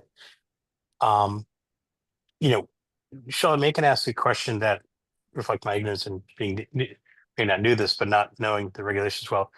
Is there a coastal flooding zone in this, or it's just the 50 and 100 foot that we have to worry about? I think part of the, sorry, I'm just following. It's the orange. Is that the orange line, Paul, in their plans for the Yes. floodplain? That's correct. Okay. Yep.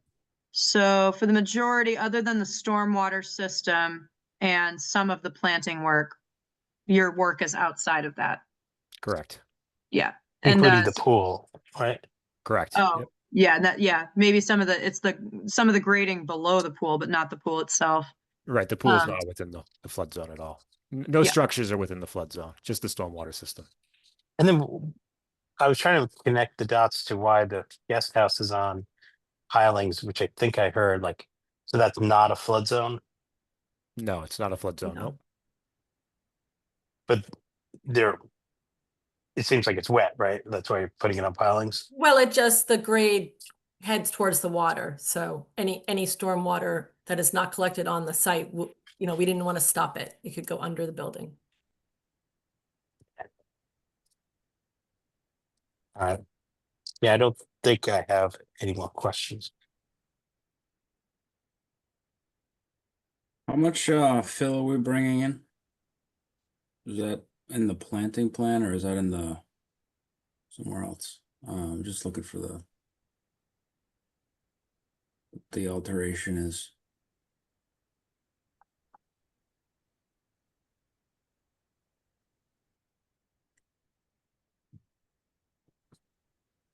Do we have that? Sorry, just pulling it up. I believe it's on the stormwater report. Just looking wrong.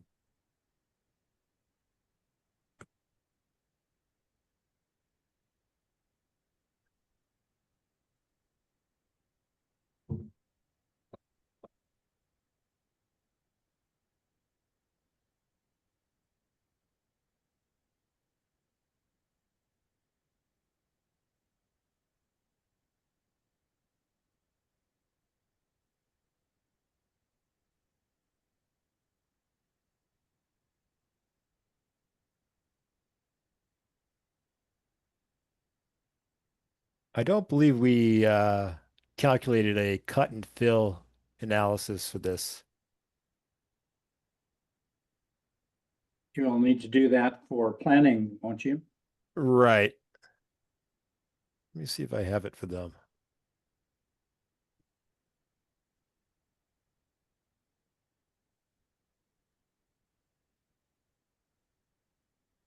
But I could provide that to Charlotte if needed. We are raising this pool area by roughly half of it on the northerly side by 2 feet, and then bringing this grade up here around 4 feet or so to level it out a little bit off the back of the deck.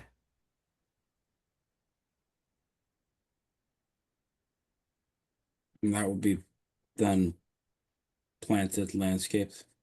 That's part of- Correct. I was just looking through all these plans.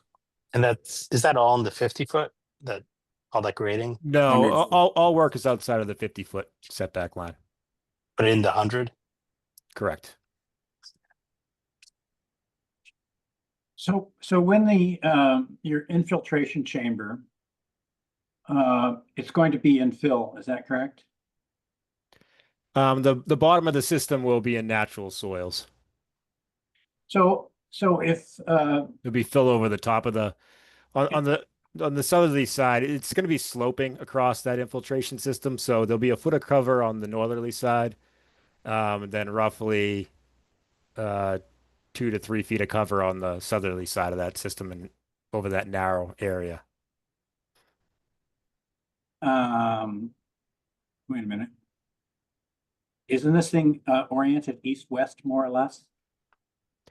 Oh, yes, it is, but the slope of the soils across the system are going to be in a north to south direction. I see. So the elevation of the infiltration chamber then at least is partially below, what is the flood elevation, 10 feet here or 10 and a half? It's elevation 10, correct? Yeah. Elevation 10. So your infiltration chamber will be below the flood elevation. So you can't expect the infiltration chamber to perform on that.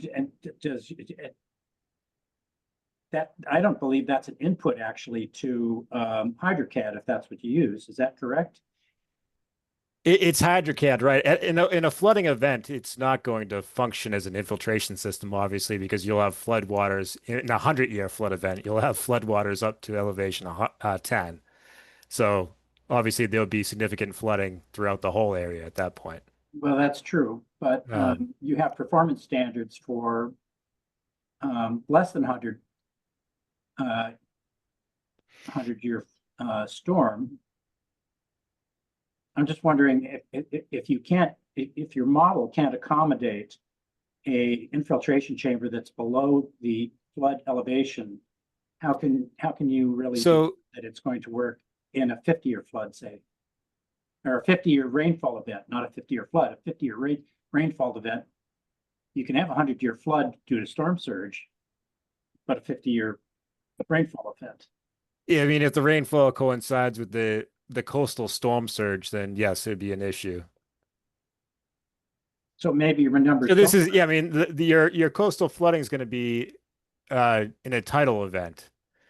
That's so, you know, so we're not actually displacing that volume somewhere else, since the compensatory flood storage is associated with the flood storage of the ocean. Yeah. But yes, I see what you're saying, though, as far as if you get a high 100-year storm rainfall event that coincides with a high tide, you're not going to get any sort of infiltration until that tide recedes. Right. Yep.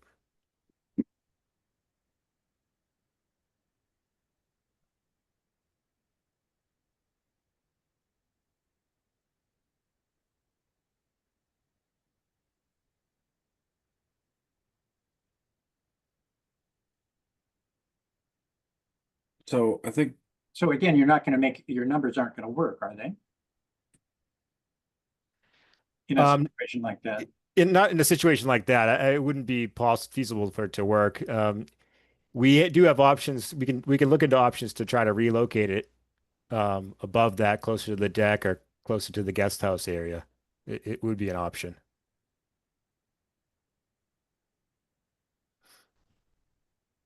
Because I Okay. think we did get At least three. with respect to my Fine. questions, we have a couple of things, and one of those would be to be sure that that infiltration chamber has maximal performance by moving it up the hill a bit and also eliminating the guest house. So that sums up my concerns.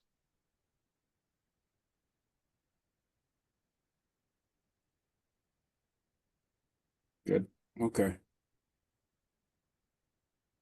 That was my only question. I don't have anything else.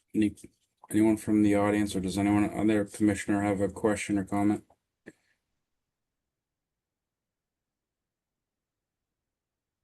I'll Anything- just add, Mr. Chair, that we did get 4 or 5 letters of support from surrounding abutters for this project. So I did not receive any concerns from neighbors.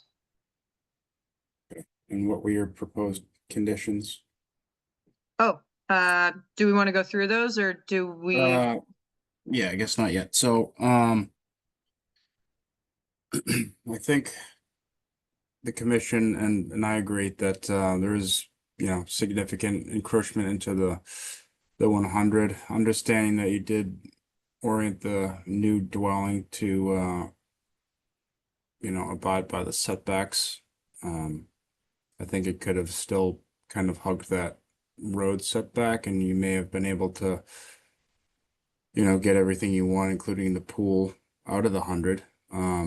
But with your mitigation plantings, I think we're good with this, minus the guest house, if you're, as it's been stated, that you're willing to go without. So Tom's concern about the infiltration system, is there an open question to be answered on that aspect with regard to the cut and fill and location? No, I mean, you're really limited where you can put that, and it looks like you can come up the hill a little ways and maybe change the shape to a little bit to work around that area of exposed bedrock. It's going to be tough. Could you point? I don't see any indication that there's been any test pits done where you proposed your infiltration chamber. It's right here. It's Is right it? at it. Yeah. Okay. We did one right here, and then there was an Oh, great. existing, I think it might have been an old septic system that we saw over here, and we're able to get the depth down as well. This is test pit number 3. Okay. And we could probably, if we're going to eliminate the guest house, we could slide this probably over in this area here too. That would if be needed. That might Yeah. be an improvement right there. You're well out of Yeah. the flood zone, and yeah. We were trying to expose as much of the existing ledge as possible. That's also why the house landed where it currently is. Because you're correct, I could slide it, towards Sandy Beach a little bit, but then I'm covering more ledge with the house.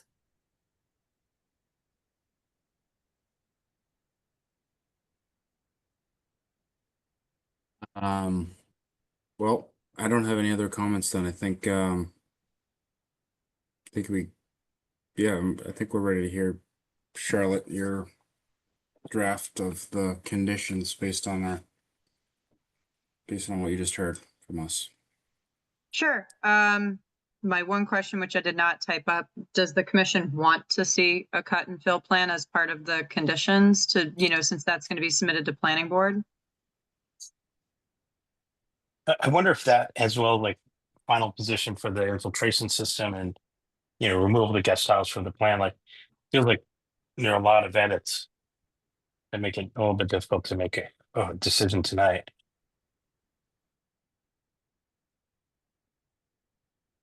I for one would be okay with the project following up with Charlotte on that aspect. It's really just a matter of not doing the guest house and then reorienting as much as possible. The infiltration, I think, if it worst come, it's still gonna function most of the time. And Yeah, if it's gonna get moved over there, you're gonna have to run your model again, at least. So, right. And with the ledge all around there, I wouldn't be surprised if the test pit would find more in that location. So, I don't, I personally, as one commissioner, I'm fine with the, the follow-up on the infiltration location being handled administratively with Charlotte. Steve, everyone else, I don't know if anyone else has an opinion on that. I think if we can avoid continuing, I'd be fine with that. yeah, I'm okay with that as well. Same, also. I can certainly agree. Okay.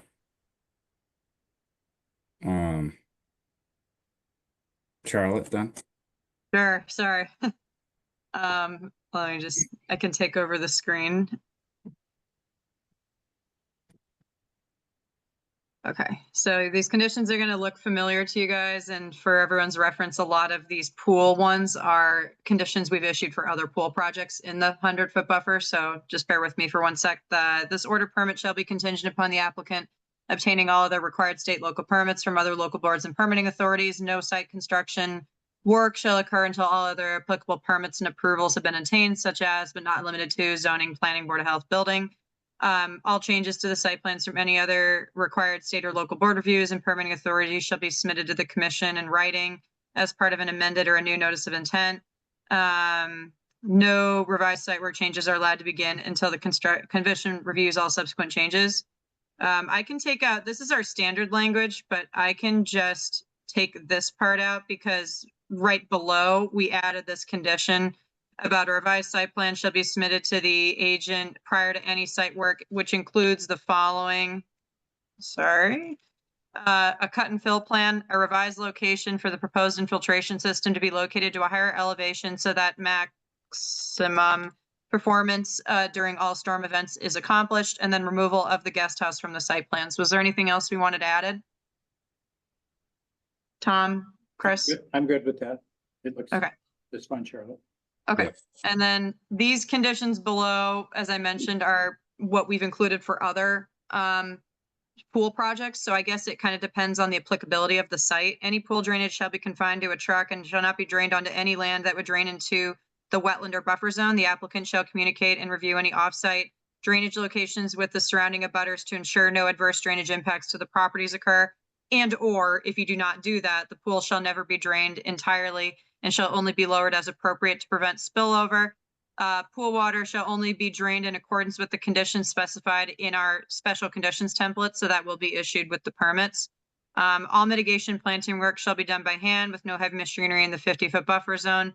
No mulch or fill is allowed within restoration areas except as necessary to install any larger plantings. The area as shown in the plans is to be installed in naturally vegetated conditions. And then just our standard site inspections for pre-construction, stormwater installation, pre-pool installation after blasting, and then landscaping and final site inspection. Charlotte, can Right, you clarify sure. one more thing there about Sure. the planting that needs to be done randomly, that this is not to be a curated landscape plan? Pearl as possible is what is. One thing that we didn't address, which we should, the dock. Is the dock is in the resource currently, is that to be removed? Yeah, The actual dock, well, there's the one that's permanently there, and then there's the float, and the float is sitting on the wetlands right now. So that's the old, that they haven't put that back in place for a very long time. So our plan is, I mean, it's old and rotted. We gotta get rid of it. Yeah, for sure. We So, want it off of yes. the wetland. So, yeah, I would include that as a condition as well, that be Okay. removed. Great, As part of this order, the existing float sitting in the salt marsh shall be removed as soon as possible. As part of the restoration, yeah, that would be, great. makes Yep. sense. Just a clarification, if the applicant wants to put a dock back in, we're not implicitly approving that in this RDA, or? No, they would just have to store the float per our regulations, not in the salt marsh. Thanks. Sorry. We can't store it in its current location over the winter, putting it back in and attached to the dock itself for the summer months as we do currently. No, Oh, I'm that's- sorry. Oh, sorry, Mr. Chair, go ahead. Sorry, I was just gonna say that one of our conditions for any dock projects, and if they're or with floats, is that they can't be dragged over the resource, including the salt marsh, due obviously because of the damage that it does. So they would either need to be floated out or stored permanently, or some other means of removing it without impacting negatively impacting salt grasses and what have you. Oh, Okay. so it's and the question that maybe is there even a permit for having a dock here? There is a 99-year permit. I think we're about 20 years into it. Oh, okay. So it's grandfathered in. Obviously, we're looking to replace what's there with a new dock. Yeah. Yeah, because And so what's required in this case, if you already have a permit and stuff, it is still a requirement that that if dock be removed, either it's a permanent dock or it be removed off season and it stored someplace, in an upland location. So there's really no way of getting it out of the water there. So it has to be towed out. Like maybe you've seen people getting their docks towed out last fall, or towed in this spring. So that is a requirement now for our docks. Oh, sorry, just That- to clarify, so in terms of the existing float that's sitting in the salt marsh, that's what we definitely want to be removed, and just not drag it across the marsh when you remove it. If you decide to keep it, it can definitely be stored off-site or in an upland area on the property, just not in a wetland resource area. But for the dock itself, obviously you're allowed to continue to utilize the dock if it's still able to be used. I didn't know how structurally okay it was. But if you were to repair or replace it, I think that work, maybe we can talk about that offline. Sometimes you're covered with that repair work under the Chapter 91 license. But I think if you were to repair or completely redo the dock, you may or may not need a new wetlands permit. But we can talk about that. But I think just for the purposes of the float that's sitting in the marsh, we're going to put this as a condition to take that out of the marsh and either get rid of it or put it off-site or keep it somewhere in an upland location where it's not in a resource area. And then if you're to put it back for future use, you just have to install it properly in a way where you're not dragging it across the marsh. And then you just have to find a place for long-term storage, if that makes sense. Yep. Okay. Sorry, lots of moving parts to docks. No, I know. We currently live next door, so we get it. Yep. Does this sound okay, Mr. Chair, for this condition that we just added? Yes.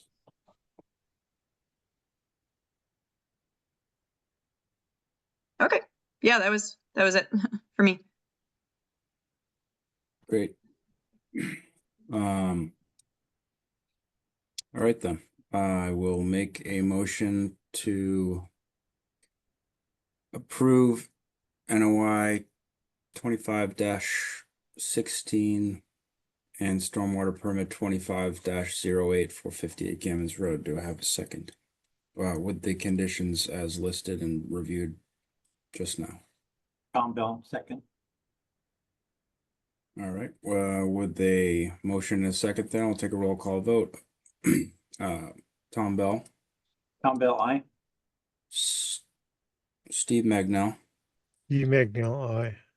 Kathy Berrigan, Kathy Berrigan, aye. Sanji Fernando, Sanji Fernando, aye. Chris McIntyre, aye.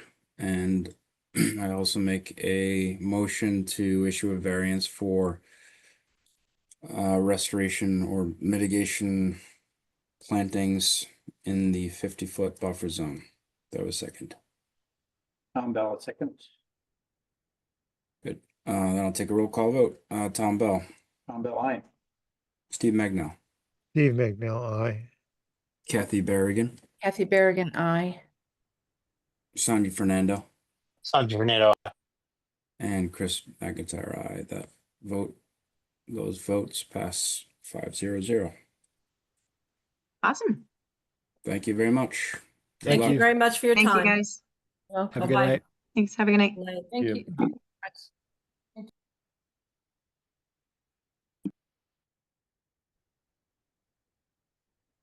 Okay. All right. Did we lose someone? Did we just lose Sanji? Hmm. Well, I still have a quorum, but Do you want to text him, just see if he's going to join back up before we start this? yeah.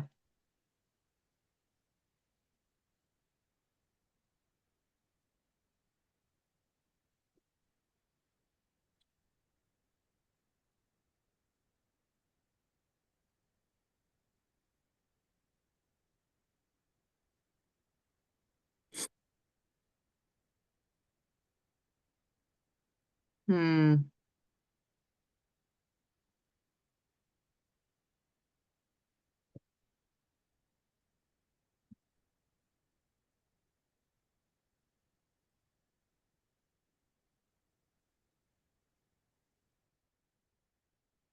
He's rejoining.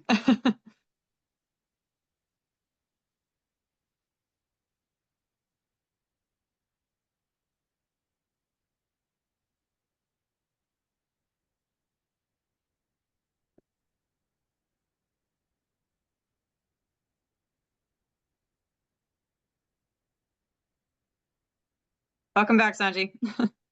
Hey, sorry about that. No worries. All right.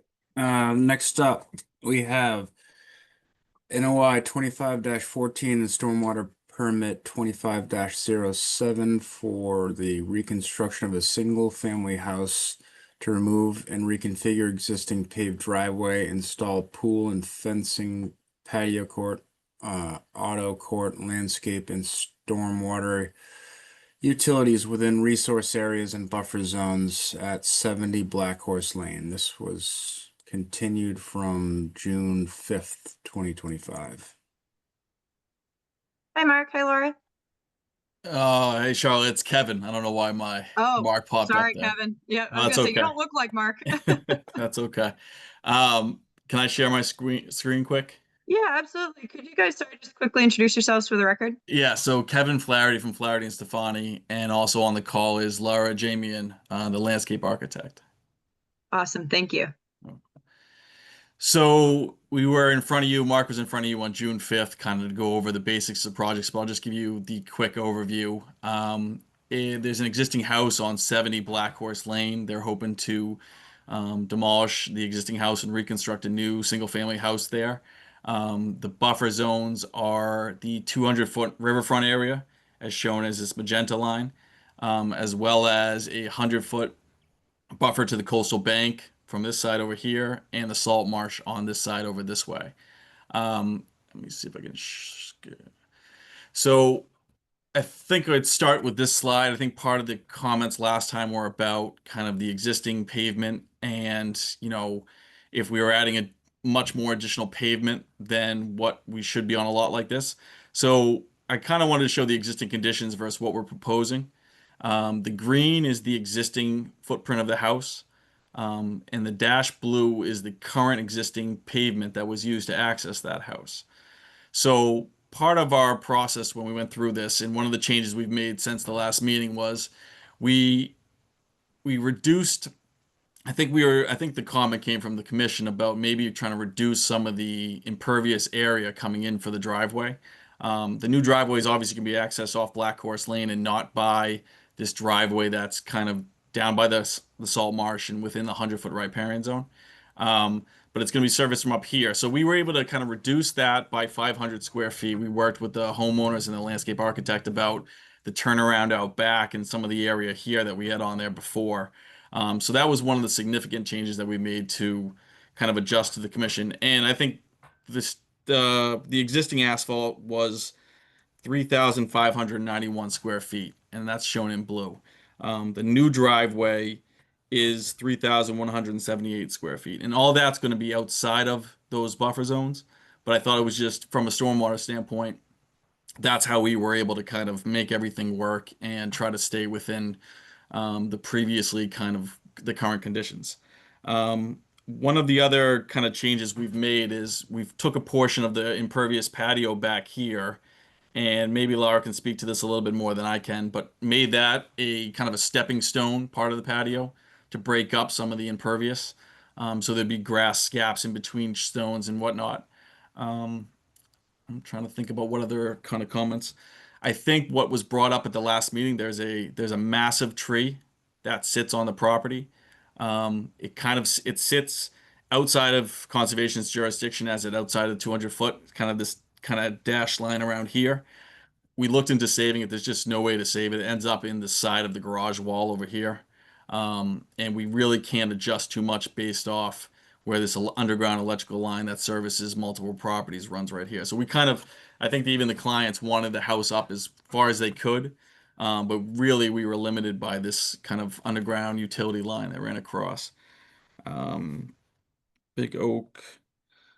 Another change that we've made it is, we added a detail sheet on the end, part of Charlotte's comments, where we kind of add additional notes about tree protection and things along those lines that we have here. We added some additional plantings to the rain garden detail to make that more clear. And then up on this section here, we didn't need to based off the calculations, but part of staff's comments where we maybe try to capture some of this runoff at the low point of the driveway with a infiltration trench. So we added that in over this way as just kind of a supplemental drainage before it ran over to the proposed rain garden. We had a scupper there before into a little bit of riprap, but we thought this might add a little bit of volume that would just, again, benefit the whole project. Not that it was needed from a runoff standpoint to the neighboring property, but just as an added bonus. Tree protection. And I think that's pretty much it beyond taking any comments from you, or if you have any questions for Laura about the plantings.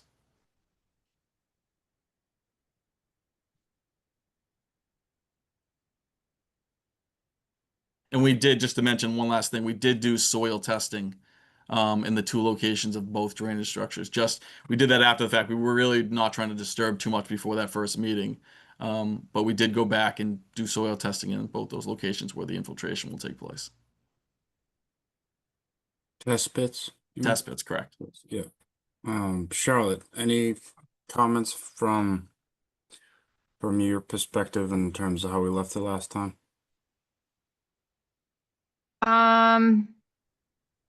Kevin, I'm sorry if I missed this, but I think the commission just had also some general comments about trying to move the work as far outside the buffer zones as possible. Did you just cover that? I apologize. A little bit. I think the real point was that, again, I think the clients would even like to move it, but it's just this underground utility here is really the drawback. And you can see, we really tried to stay in the footprint of the existing house, this green being the existing house. Existing, okay. So we pulled everything from this side of it. So we're in better shape from the top of Coastal Bank and even the riverfront area and over here. But just with this, we were kind of limited with what we can move the house forward. And again, I think there's I hope there'd be a benefit to the commission to see that we're removing this existing driveway, and it would just be this portion. I think the other projects have their own kind of disturbance, but we'd be removing this from our portion of the lot, which is obviously a lot closer to the resource areas.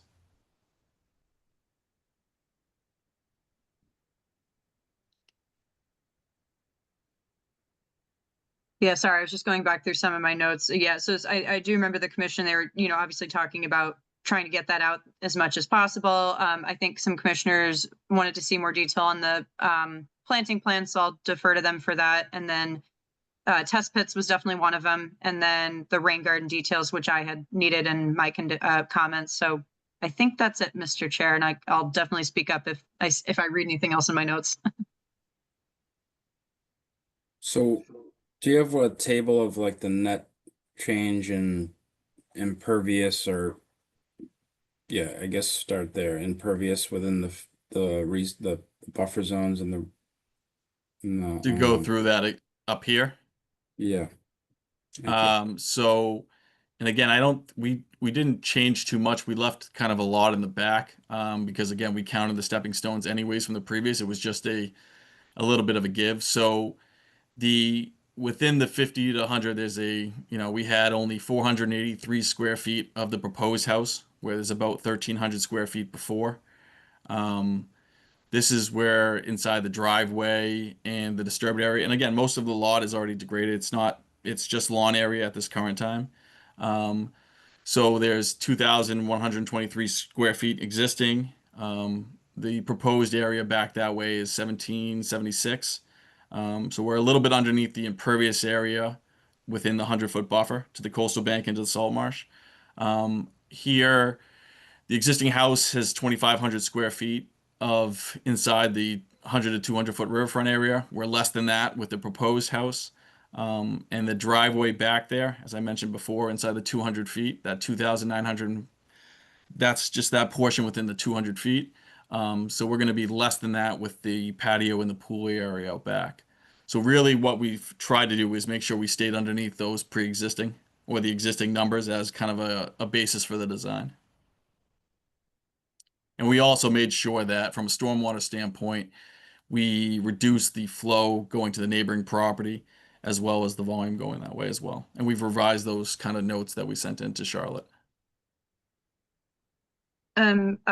Sorry, Kevin, the last comment that I saw in my notes from the last hearing, I think there were some questions about potentially or considering any of the driveway or the patio impervious surfaces of switching those to pervious. Were there any considerations there? Well, we did that with the stepping stones. We kind of made a decision Okay. to maybe just reduce the overall impervious or reduce the size of the driveway anyways. So instead of having 42 feet behind this garage as a backup, we cut this back 4 feet. We pulled this area here. So we really tried to reduce those areas from a square footage standpoint, with the idea that, we'd be open to hear from the commission, but that was our goal, to just kind of, minimize or bring everything down from what you guys previously saw. Before we move to the planting plan, other commissioners, Steve, any comments or questions on this plan as it is?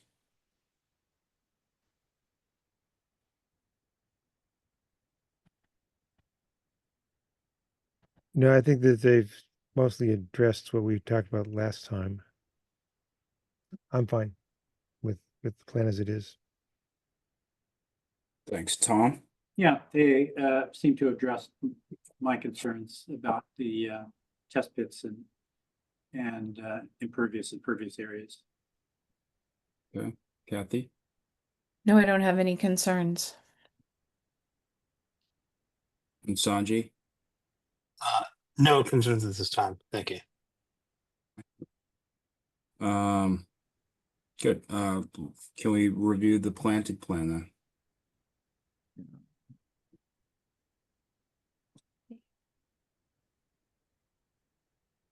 So my name's Lotta Jamian, the landscape architect on the project. So this shows the planting plan within the buffer zones and the rain garden. Everything that is proposed to be planted is currently lawn. So we see that as a good improvement on the property to introduce plant material. They're all native. It's a mix of native evergreens, deciduous shrubs, as well as ornamental grasses. And in lieu of mulch, we are proposing a seed mix in between the plantings in the designated areas towards the top of the page and the bottom of the page. And then I think, Kevin, are you still driving? The top right corner has the plant list. If anyone is interested in taking a peek at the specific proposed plantings, I don't know if you're able to zoom in or if that's close, if everyone can read that on their screens. But it's broken up by a list for the rain garden specifically, as well as a separate list for the plantings that are within the 100-foot buffer on the edges of the property. And I believe we have about 2,000 square feet of proposed mitigation plantings. Is that correct, Kevin? Yes, that's correct. Okay.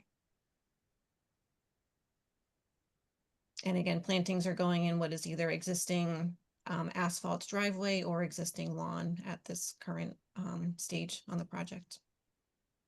So when you're talking about spacing OC, is that on centers? Is that what you're talking about? Correct. Yeah, we really do prefer a random distribution here to get a Okay. more natural look. Yeah, understood. And even though the note says on center, we could certainly kind of mess it up a little bit to look more natural Good. versus the taking the Great. tape measure out when it comes time to lay out. Or something that's we coordinate with Charlotte. We'd be happy to take that approach. Yeah, just don't want to see it on a grid unless you expect it to fill in. So Right. in Yeah. a season or two, you can't tell that it was gridded. Right. And the seed mix will kind of intermingle with the proposed grasses as well. So I think that'll make it much more natural looking as well. Mhm.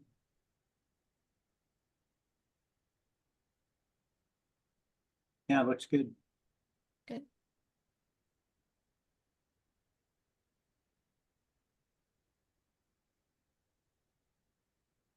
Thank you.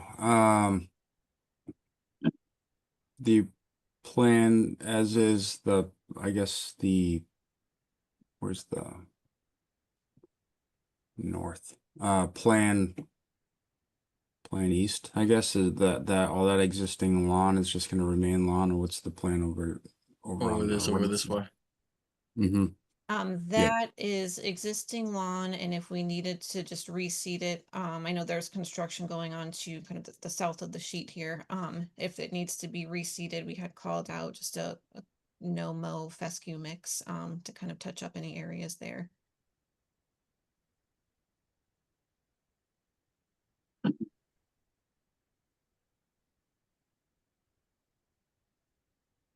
That's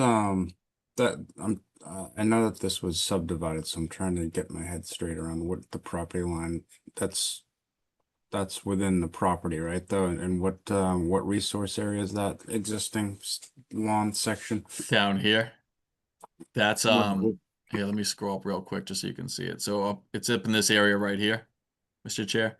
So it's within the 50-foot coastal bank, and then this is the 100-foot riverfront area right here. Got it. Okay. And there's current construction there for another project, is that? No, I think the project over here has a permit through you guys before. I don't know which number Black Horse it is. It's 74. 74, but this has been, I think, ongoing. And it came through your board. It was where, it was one of I think it was where the existing barn was on this, pre-subdivided property. Yeah, so the property was split. At the time, the permit was issued to 74, but we acknowledge the fact that it's now officially 74, and this is 70 now. But yeah, the work was almost entirely on where you see that existing home as it used to be where a barn was. So they're turning that into a home, and we issued a order of conditions and stormwater permit for that. And that project did have restoration plantings as well at the toe of that slope where that existing stone wall is. So there was restoration proposed back there as well. No, I see. Got it. So that building is nearly complete. Okay. So are you replacing the existing hard driveway with lawn? Parts of it would be replaced with lawn and parts of it would be replaced with the mitigation planting, depending on where you are on the property. So here the landscape plan shows the existing driveway with the red dash. So towards the property edges, it would be replaced with planting, and then towards the center, it would be replaced with lawn. So the majority of it is just going to be replaced with lawn. Correct.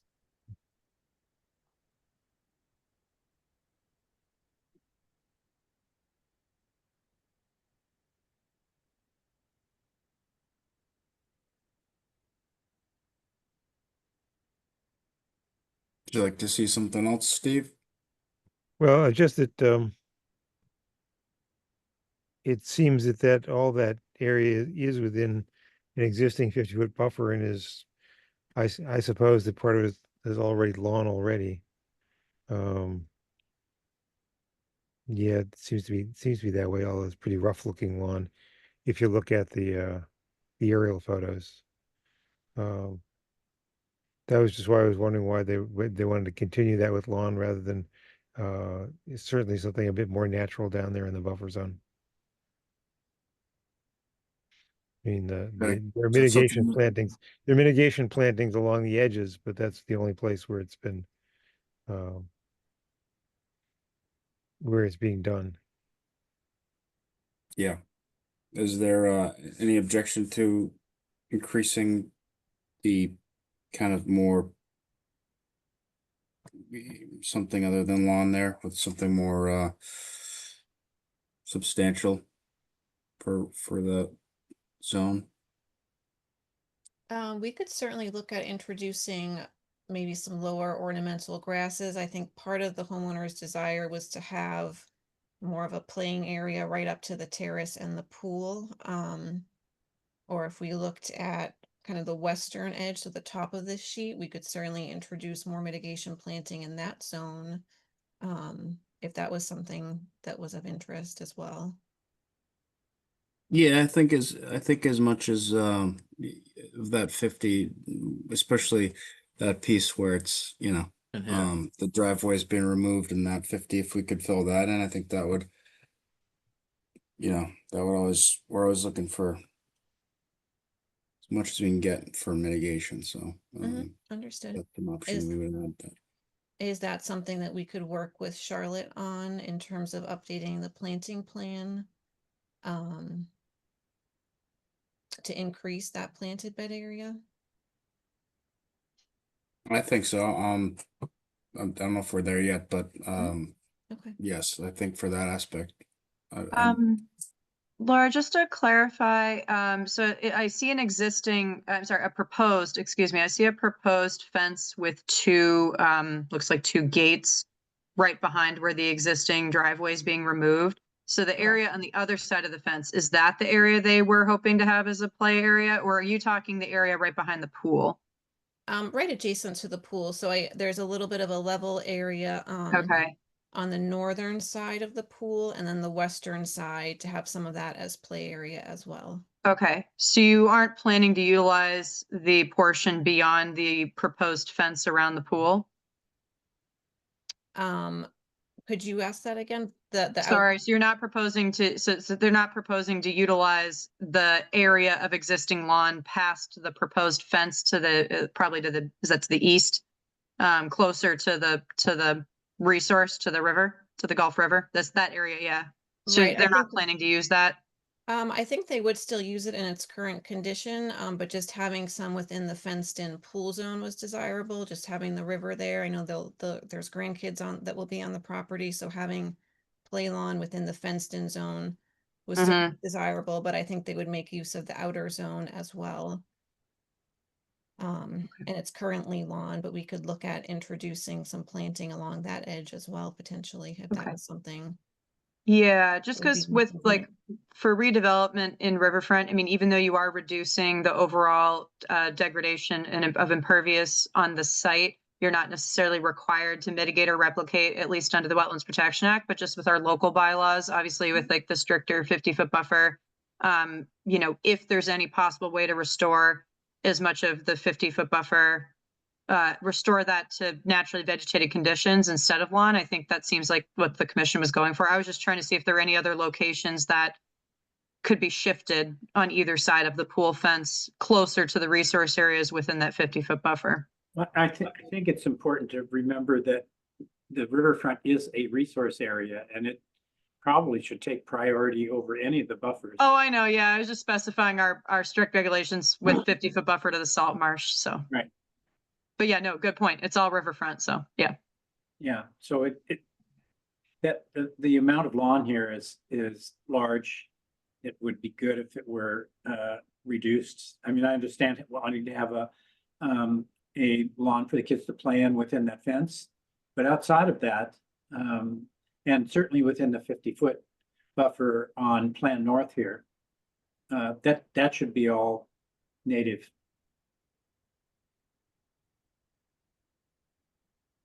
So where it says existing lawn on Plan North there within the 50-foot buffer, Oh, up here. I'd like to see that filled in.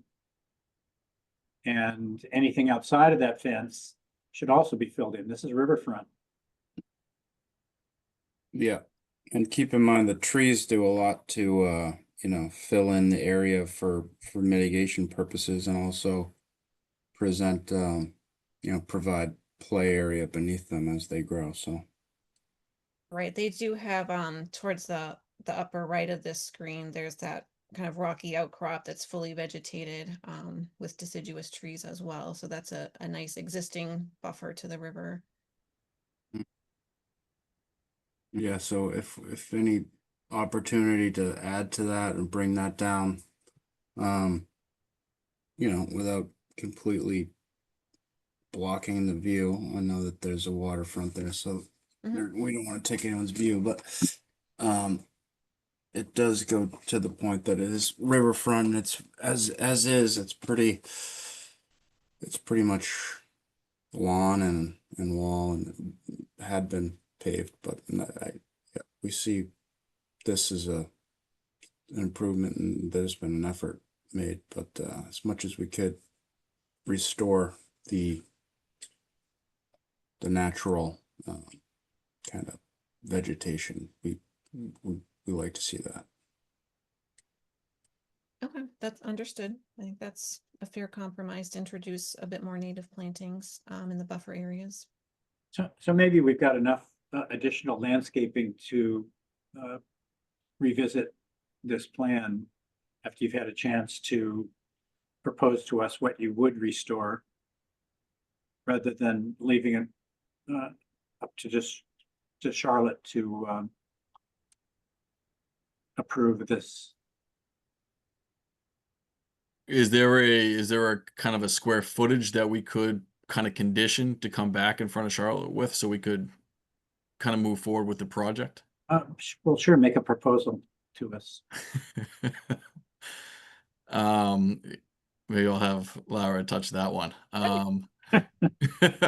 But I just haven't had as many conversations with the homeowners. I know that they're kind of eager to move forward. So if a planting issue, and we can kind of, I don't think anybody's opposed to it from our end, especially filling in a couple of the areas where, we're within the 50-foot buffer. Yeah, I would say fill in the entire 50-foot buffer. Let's see. So maybe it's. So there's not a number, Laura? Do you think there's a kind of a square footage we could present to them, or? I think it has to do with where you put it, not necessarily. No, and I understand that. And so if there's an area, I think the areas that you guys would like to see replanted would be up here within the 50-foot to the salt marsh. Yeah. Down here, and we have our fence here, so in this area, I don't think it would be a problem, and it would maybe even kind of stagger plants, like we could stagger this area, as you mentioned before. And then I think somewhere down here we could, if the commission was okay with it, pick a side over this way, which would still, again, we were trying to just not touch what was already there. But if there was some sort of planting border we could put on the property line along down here, we could probably make that work. Right. I mean, I agree with Kevin. If we could decide the areas roughly now, I think I'm not in opposition to introducing more plants onto the property, and I don't think the homeowners would be either. So I'd be comfortable agreeing to the zones or a square footage number. Currently, we have about 2,000 square feet as shown for this plan of mitigation planting on the edges. I was gonna suggest if a commissioner is comfortable and wants to try and annotate that, maybe we could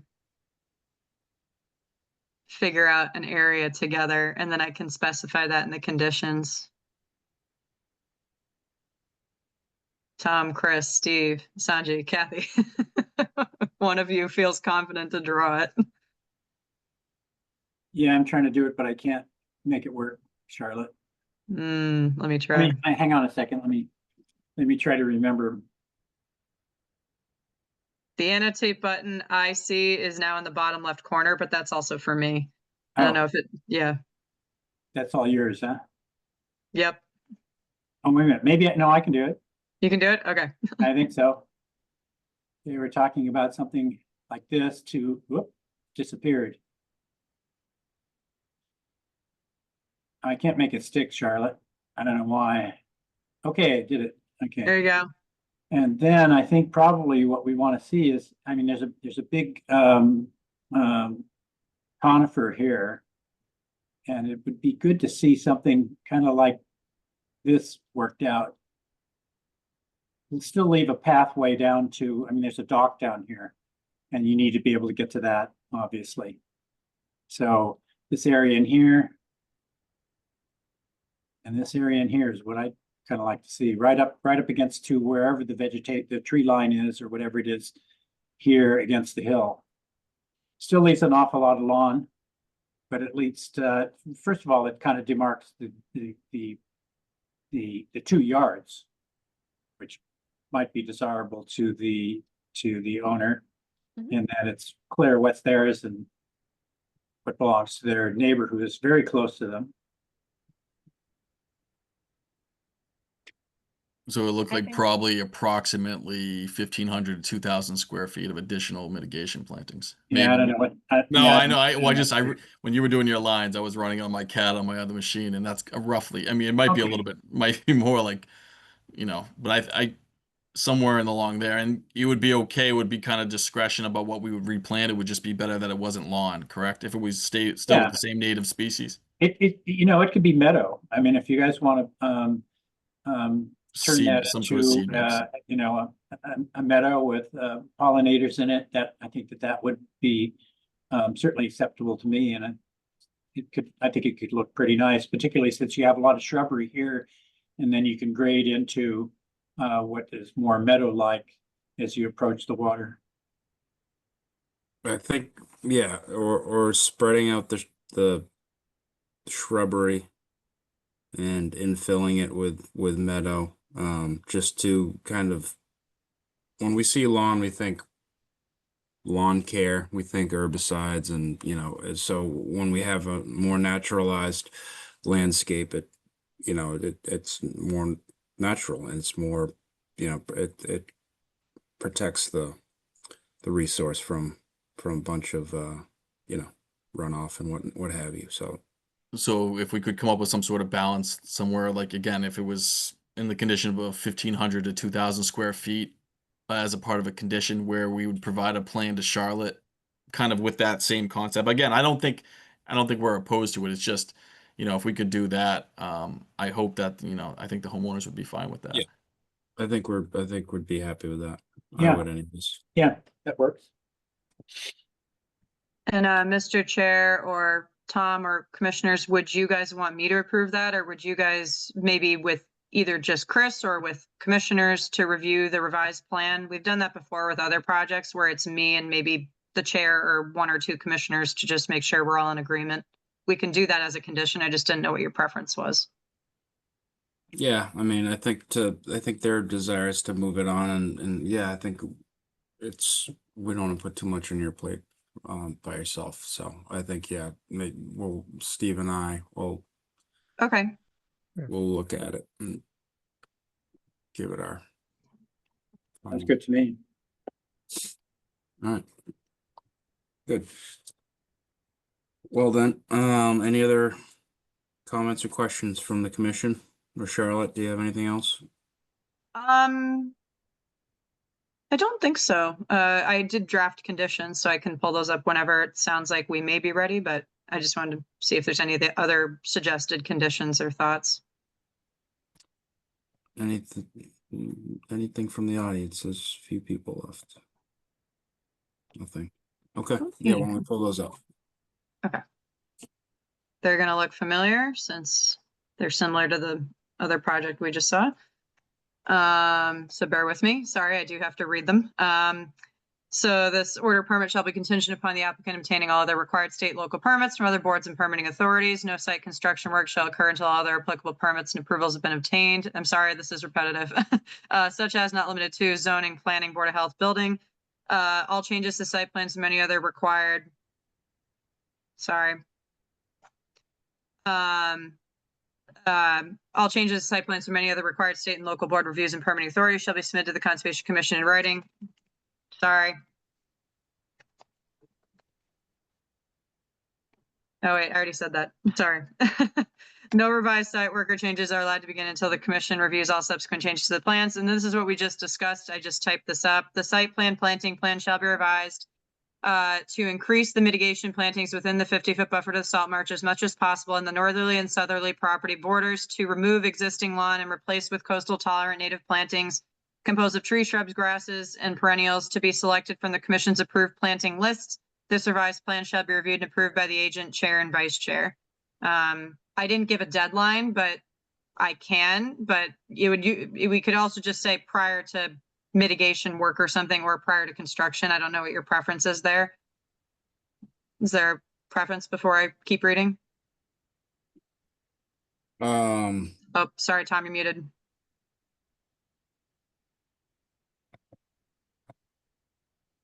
That wasn't me, that was. Oh, it looks like you were talking. But since you've called on me, I just want to correct that we're not talking about north and south here. You're talking about northwest and southeast. Oh, okay. The plan we were shown, the landscape plan rotated. is not, has a plan north and a plan south, but I think it's better if you use the real cardinal directions. Northwestern and southeastern property borders? Yeah. Okay. Chris, sorry, did you have any comments there? Yeah, I was gonna say, in terms of time frame, we have a kind of a standard, don't we, that we more or less follow? It's like for this when one should happen. I mean, the project's, I don't know, it's they're gonna do all this, the construction is gonna happen last, so. Yeah, this is gonna happen last, but Laura, if this is easy for you to revise, if we did say prior to like site construction, right now there's a demo permit, but would that be feasible for you to submit that to us while you apply for a building permit? Yeah, I mean, I think if I have a few weeks' time, is that acceptable? Okay. So yeah, we could do prior to site construction or prior to any landscaping work or something like that. Okay, I know we're quite a ways away from landscaping work, so I don't know. Yeah, those are two very preference. different time points. Yes. So I think it just depends on what the commission wants to do. I'm fine either way, doing it sooner rather than later, or if we wanted to wait until it was time to begin the landscape work, either one is fine on my end. Okay. Yeah, I think as soon as we get the actual plan, that's it, sooner the better. I was thinking the actual time frame for the plantings to happen. Okay. So I'll do prior to site construction. That's pretty standard with updated plans. We normally want to get a final version of the plan before you start doing anything, just so that we have the right version when we go out to inspect sites. Okay, so any pool drainage shall be confined to a tract, should not be drained onto any land that would drain into the wetland or buffer zone.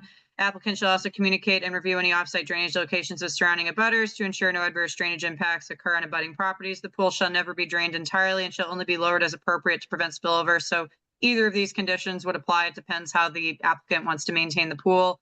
The pool water shall only be drained in accordance with the conditions specified number 52. This is our template, so we will include that. All mitigation planting work shall be done by hand with no heavy machinery in the buffer zone. All plantings shall be planted randomly as much as possible to mimic natural conditions. No mulch or fills allowed within restoration areas except as necessary to install any larger plantings. The area shown in the plans to be installed is to be installed to naturally vegetated conditions. And then same site inspection time points at pre-construction, pre-stormwater, pre-pool installation, pre-landscaping, and final.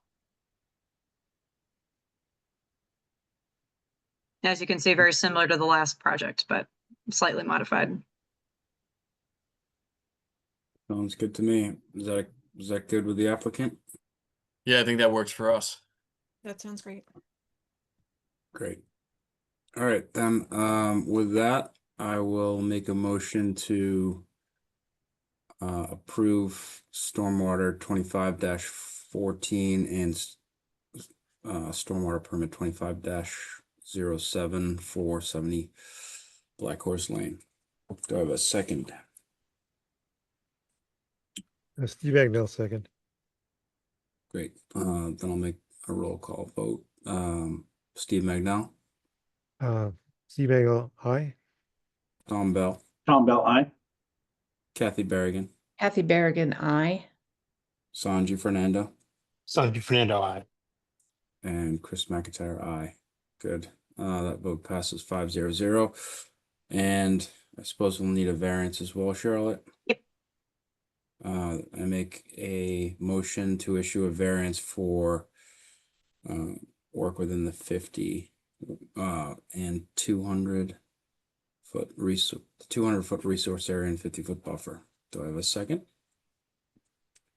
Steve Agnell, second. Okay. Take a roll call vote. Steve Magnell, Steve Agnell, aye. Tom Bell, Tom Bell, aye. Kathy Berrigan, Kathy Berrigan, aye. Sanji Fernando,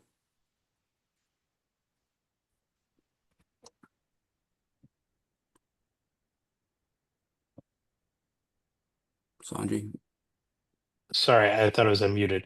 Sanji Fernando, aye. and Chris McIntyre. That's 5. The vote passes 5-0.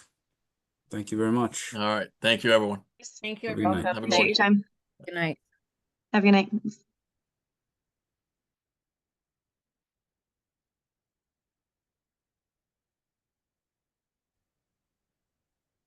Did I lose somebody again? Yeah, Chris. Oh man, where'd he go? I swear I'm not kicking people off.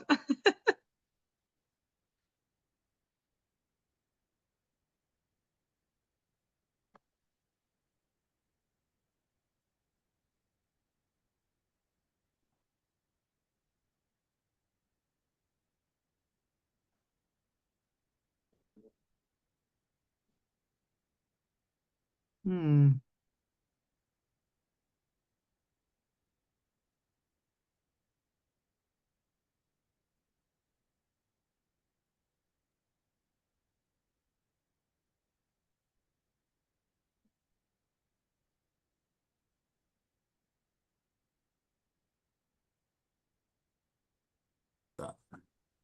What happened, Chris? Sorry, I didn't hear that.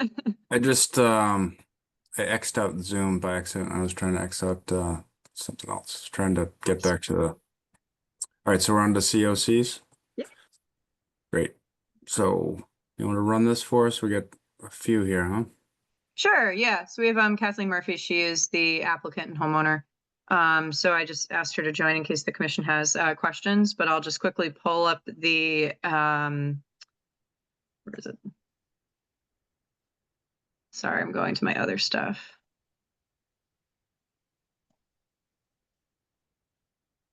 I cannot see, so I have to pull this down, sorry. So this was a notice of intent, and it was, yeah, no stormwater permit. This was, if the commissioners remember, mostly a planting and coastal bank restoration project.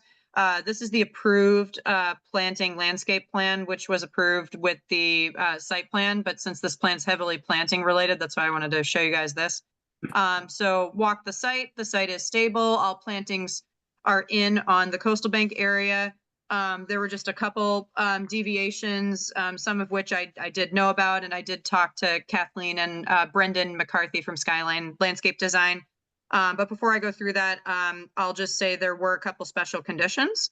So one of them was related to the stabilization of this northeastern coastal bank area. which I will get to in a little bit. Another special condition was about not bringing in soil except as necessary for the plantings. So they barely brought in any soil. So they did adhere to that condition. They did not use heavy machinery in the buffer zone except for some up here, which we did acknowledge in the conditions for some of the walkway work. But for the most part, for the plantings, they did not bring in any heavy machinery into the 50-foot buffer. And they removed the juniper area in here that was kind of all, I'm sorry, that to install the junipers, they did that by hand. The last condition was about a revised planting plan, which we wanted 5 to 7 more woody shrubs to be planted in a, kind of, zigzag pattern. So they did do that. It was reviewed by myself and Commissioner Bell. So they did submit that plan to us.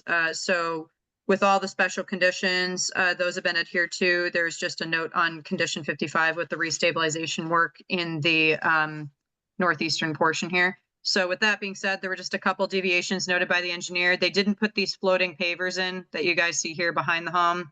And then only a portion of the cobble driveway edging was installed. So they just didn't put it all the way around the driveway that was existing. And then this metal path that you see here right in the middle, this was actually not installed. So this whole bank area, which if you guys looked at the pictures, you'll see it's all plantings.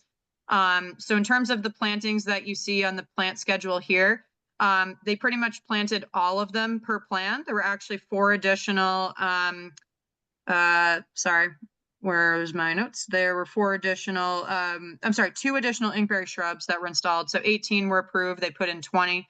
And then some native plants like milkweed, which you see on the plant list here, they did get eaten by animals. So they just replaced them with other native species from our lists. So other than those planting substitutions, pretty much everything on here was planted except for the, walkway. But in terms of plantings, those are all in.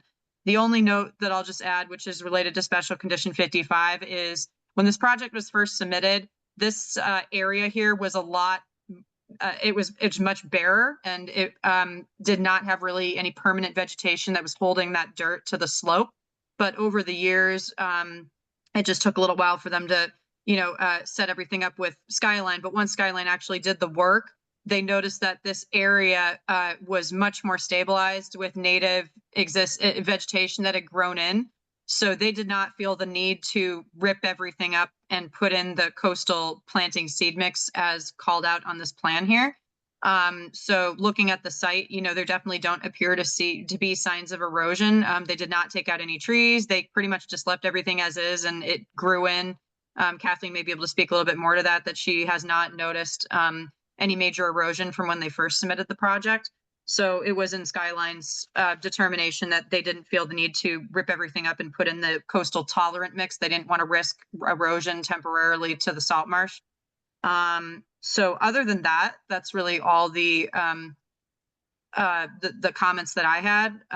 And if the commission were to issue a COC, if you stick with conditions 40 and 41, those are our standard ones for keeping the plantings and not using herbicides. Oh, I'm sorry. The last thing was a tree was taken out here close to the home. It was related to, I think the roots were growing into the sewer line or the sewer system, which did cause an issue to the property. So this tree that was proposed to remain, it did have to get taken out. So I think Kathleen may be able to answer more questions about that if you guys have them, but sorry, other than that, those were the only deviations.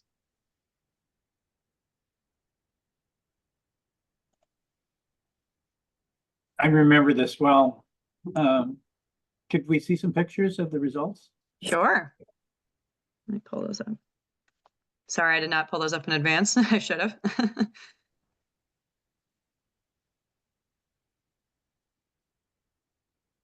I'm going to go to just the coastal bank ones, Tom. Is that okay? Yeah, sure.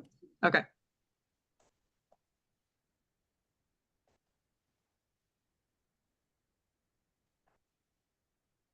These are slow to load, sorry.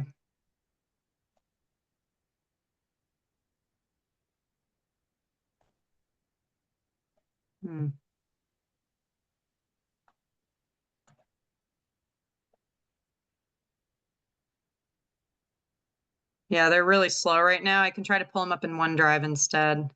Sorry.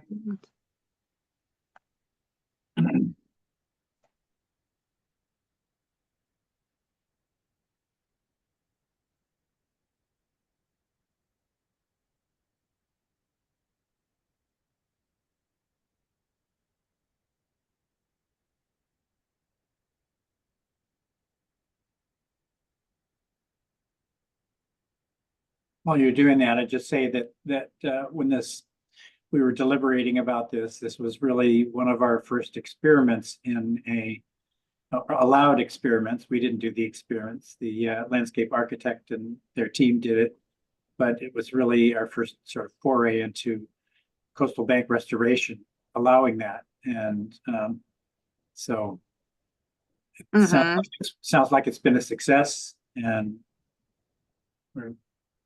I'm Sorry, happy. getting around to the front of the house. Okay. We walked around the back first. So this is the final walkway. Mhm. This is the coastal bank area on the northeastern side that we had initially did not see had this much vegetation. So this is what it looks like now. So pretty heavily vegetated. And I think even in the died down season with, winter, Kathleen, you still see some of this, right?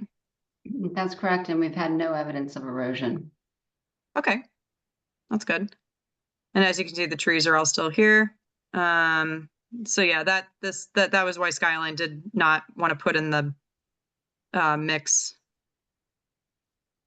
There's just a little bit of grass patch there. This is the final walkway, walking around to the. So these are all the plantings. And yep, like I said, the only plants that didn't survive were some of the milkweed that got eaten by probably rabbits. So they put in 2 extra inkberries and then just replaced the milkweed that was eaten with some other native species. I think they put in more Monarda. So yeah, this is what it looks like. Great. So in 2 or 3 more years, that's going to all fill in, I suppose, and be pretty dense. Yeah, good. Yeah, and thank you, Tom. You came and walked through it, spent some time with us, and it's even more beautiful than this now. So we so appreciate the commission's support. Yeah.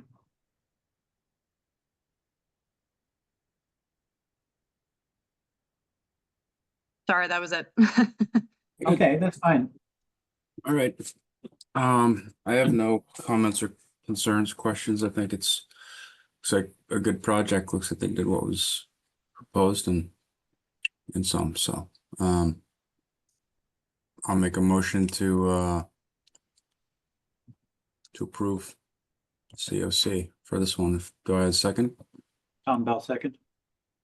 Great. In that case, with the second and motion, I'll take roll call vote. Tom Bell. Tom Bell, aye. Steve Magnell. Steve Magnell, aye. Kathy Berrigan. Kathy Berrigan, aye. And Sanjay Fernando. Sanjay Fernando, aye. And Chris McIntyre, aye. That vote passes 5-0. Awesome. Thank you very much. Thank you, Kathleen. Appreciate you very sticking much. around. Charlotte, thanks for your support and your help. No problem. We'll get you the COC. And do you want me to send it to Meryl or did you guys want to record it?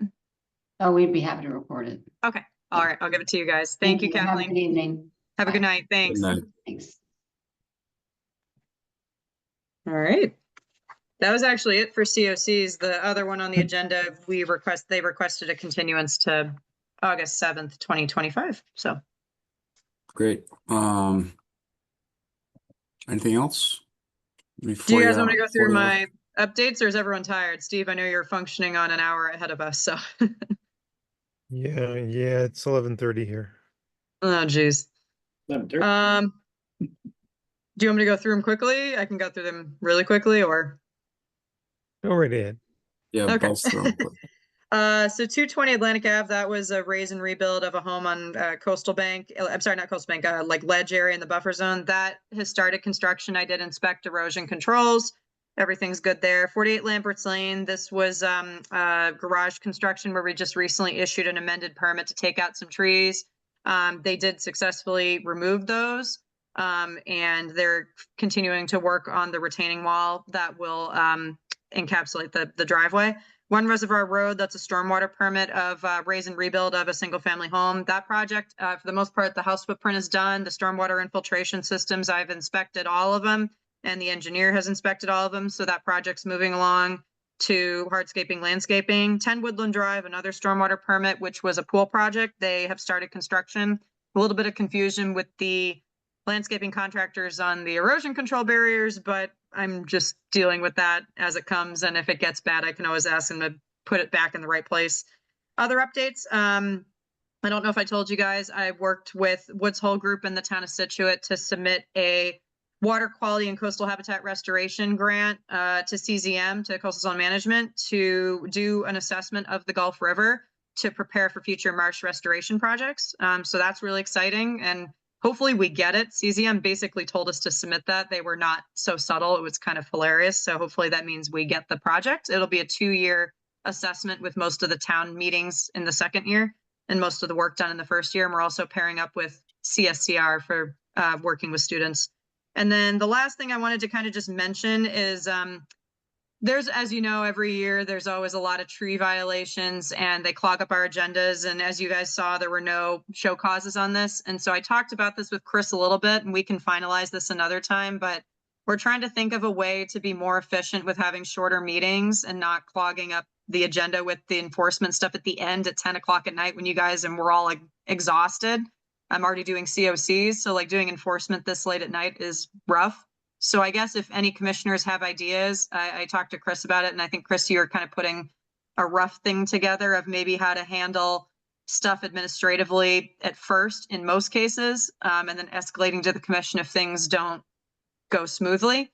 So if you guys have any thoughts on that, you know, we can maybe talk about it another time since it's late, but just want to let you guys know that's happening. So that's why you may not see show cause hearings as much on the agenda. We definitely want to be consistent though. So like, I think with tree violations, I'm happy to handle them administratively at first, since I kind of know your MO here. And if you want to give me guidelines on that, great. But yeah, for other violations like filling in wetlands, yeah, that has to be an enforcement order that you guys have to ratify. So I can't really do that administratively, at least entirely. So what do you think, Chris?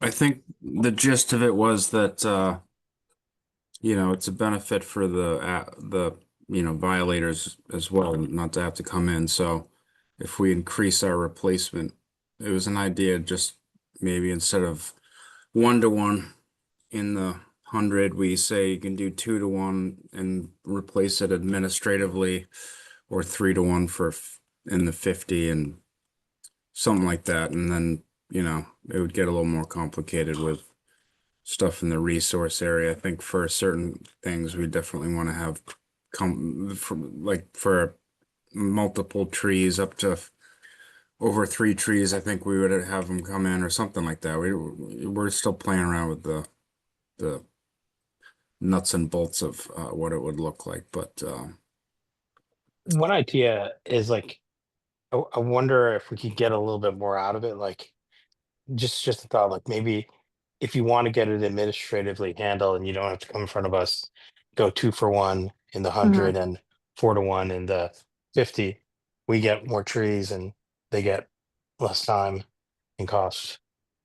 yeah, that's kind of what I'm saying. That's kind of that's a little bit the idea, kind of use that as a, not only to free up our time, but make it clear to them that it's a benefit to them and get more trees out of it. And so we could feel better, you know, we can feel good about it knowing that Charlotte's just going off of, you know, basically a pre-thought out thing, and she doesn't have to get pushed around by people. Just tell them, listen, it's either this or come in.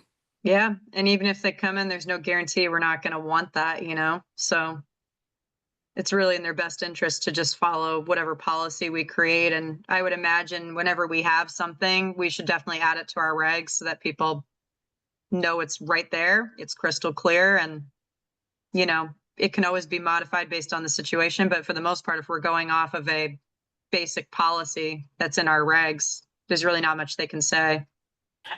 I think what I was fishing for though is like up the ratios, like don't just give them 1-to-1. Yeah, like, yeah. Keep the Yes, like ratios if a we little handle higher. it administratively, yeah, up the ratio. Yeah. Yeah.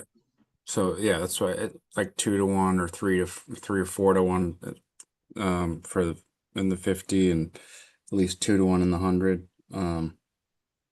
Yeah. So it's complicated because we've seen cases where people have taken out a single tree and there's really no room to put even one tree back because it's all bedrock, exposed bedrock. And so we probably need to have some.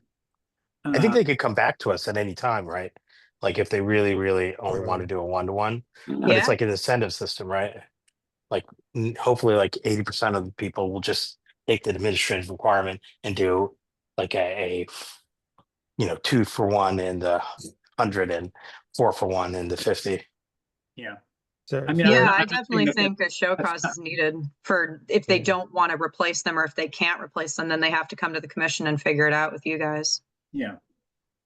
Yeah, there's definitely certain, it's not as simple as as that.